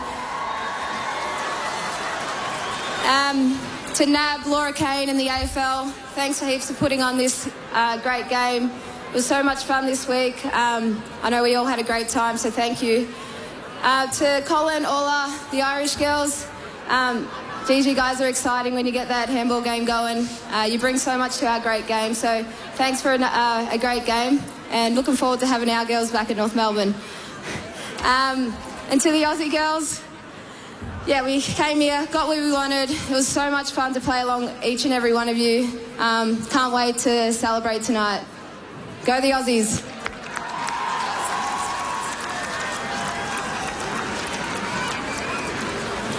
I'd now like to invite AFL Commissioner Gab Trainer to come forward to present the winning team with their trophy.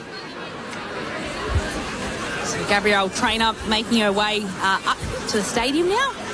The inaugural board member at the GWS Giants as well. Of course, the best and fairest, named after Gabrielle Trainer at the Giants. Short and succinct. Hands the trophy across to Jasmine Garner, and now she'll get her team up to the stage. In their yellow Guernseys, their bright green shorts, the Aussies make their way onto the podium. A chant of Aussie, Aussie, Aussie, oi, oi, oi is starting to go round North Sydney Oval, or at least someone's trying to start it. Jazz Garner holds it with Ev Marinoff there in the centre of what will become the photo of the Australian winning side.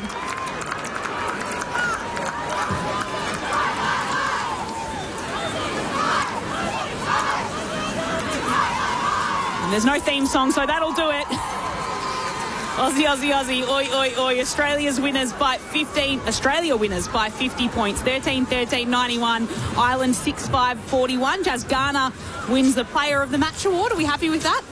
Yeah, absolutely. She is certainly not shy to an award, Jazz Garner. She's probably one of the most humble players, though, going around. An absolutely champion of a person and a player. So, humble leader and obviously just dominates. Was probably a huge part of that clearance game, no doubt. I don't have the numbers, but... and then, she can go forward and kick goals and...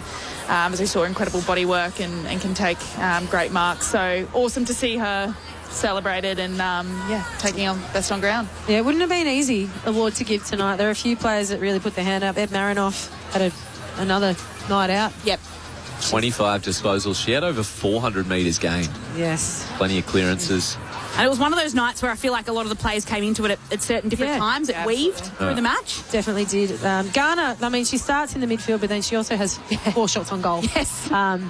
It would have been tough to actually pick best on ground tonight. I'm glad we don't do the 3-2-1 tonight. We don't have an ABC Footballer of the Year for Australia and Ireland. You would have given it to Lulu, though, to do, wouldn't you? Yeah, I would have. Handball it to our debutant. Get ready for that one day, Lulu. I was thinking about... I thought if Mon Conti finished some of those shots on goal, she would have been... she was just dangerous whenever she went near the footy as well. Yeah. Nina Morrison also really impressed me all night. Her composure with the football in hand is unbelievable. So, as with Erica O'Shea, I thought for the Irish was phenomenal as well. So McCarthy, O'Shea, Bogue, of course, from an Irish perspective. Loved Cronin in the ruck. Loved Rachel Carnes across half back, who was just coming forward and smashing opponents. Remember, Vicky Wall had some amazing moments. Yeah, Nina what a game. Kelly just dodging and selling candy. They're very difficult players to match up on, I must say.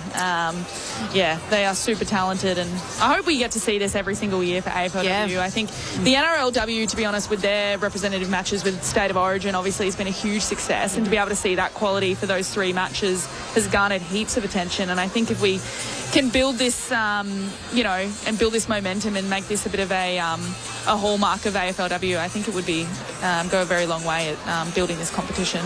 So as the two sides join together and take a photo in the middle of the ground on the AFLW logo. And before we get you to Carlton and Brisbane, we'll be heading there in about 5 minutes or so time. Just watching the game out here at North Sydney Oval, we've mentioned how small it is. It's a centre rectangle rather than a square. Do you sit there and just think, how would the Irish have gone if it was played on a bigger field? You know what, I do. I have had those thoughts and these discussions. We wouldn't have seen how many points were scored tonight. I'm not going to do the math. I'll embarrass myself. But, we would have seen goals scored, but I think we would have seen... I think it would have been a tighter contest. The Irish we saw when they got the ball out in space, they were virtually unstoppable with that handball run and carry game. I feel like it probably would have been a slightly more even contest. One thing that we haven't spoken about tonight, there are girls in the Australian side that have grown up playing this game from the age of 5, and I speak of Tyler Hanks, who is just as good on her left as she is on her right. On a ground like this where you don't have as much time and space, at times I thought the Irish got a little bit caught out trying to come back on their preferred side, whereas some of the Aussie girls were able to just kind of flick the ball out on their left or kick on their right.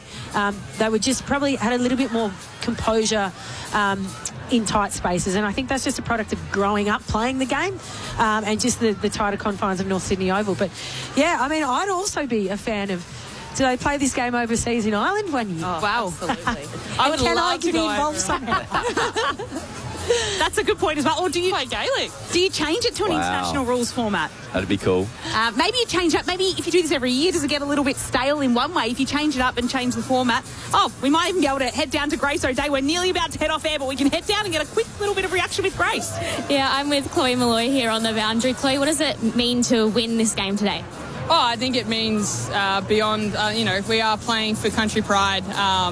And to get the first inaugural win as the Australian side, I think it's pretty monumental in the scheme of playing for your country, but also broader picture of AFLW and women's footy, and for everyone that came before us. The ones before me, the ones before the ones that played before AFLW was even a thing. I think this is pretty historical, and I don't think we truly understand the scope that this is kind of touched within the women's footy space and even just women's sport in general. And Sydney crowds, how good? It's just They just don't ever miss, Like, if you need someone loyal, just come towards the Sydney crowd. I think the way the Irish showed up around their country to get around it, it means so much. The reason why we play football is for your family and friends to be able to look around and you see little kids and little boys and girls out there, and they can see what they want to be, and they can see what they want to be in the colours of their country. So, it's hard to articulate how much it does mean. Thanks so much for your time, Chloe. No worries, Grace. Thank you. Big thanks to Grace O'Day down there with Chloe Malloy. So nice to hear from both sides of the Australia and the Island camp following the game. But a wonderful result here, and I think we can see a general consensus from all of us here is, yes, we'd like to see it again or something in its format. Absolutely. I really liked Chloe's remarks then of just all the players that came before her and even before the AFLW existed. I think this game is it's an absolute milestone for women's footy, and I hope everyone watching can see that too. And we're about to get off air, but just give us some quick thoughts about your own season coming up at Sydney and GWS. Like I said, it's 2 weeks away for you both to get your seasons underway. Yeah, we've got a practice game tomorrow, so I'll see Lulu again there. It's super exciting. I mean, this time of year, everyone talks about how strong their pre-season's been and how, there's been added practice games for each club, yes, which holds every club in good stead. The competition's only getting stronger. It's getting harder to win, and we always speak about North Melbourne, and that's the team that everyone's chasing at the moment. So everyone's dialed it up a gear, and I'm sure North Melbourne have. They've got a few numbers out there tonight they'll probably be taking this week a little bit easier. But, it's 11 seasons now. We can't wait for it to start. So make sure get bums on seats. But I'll let Lulu speak to a Swans perspective. Yeah, no, obviously new coach, a few new faces into the club, and we've got a very young list, so obviously a lot of excitement. Chloe Malloy, we just heard from Zippy Fish, so very, very excited to get the season underway in 2 weeks, and this is only just a teaser. Well, wonderful work from you today on debut, Lulu Puller. It's been great having you here. Wonderful to work with you for the first time. Alicia Eva, Grace O'Day on the boundary, some wonderful work and some great interviews as well from her. Declan Byrne, thanks for having me. Thanks, mate. Up in Sydney. To Dennis Carnahan, our tech, making sure we get to air today. To Craig Davis in the studio. Big thank you to everyone who made this broadcast possible. We will have the season opener of the AFLW on ABC Sport on the ABC Listen app coming up next Sunday at 4:15 Eastern Time. St Kilda and Carlton, you can hear that on ABC Radio. For our listeners now, though, you're about to head to Docklands to listen to Carlton playing Brisbane. Your ABC Sport commentary team led by Ben Cameron and Matt Clinch. Good night.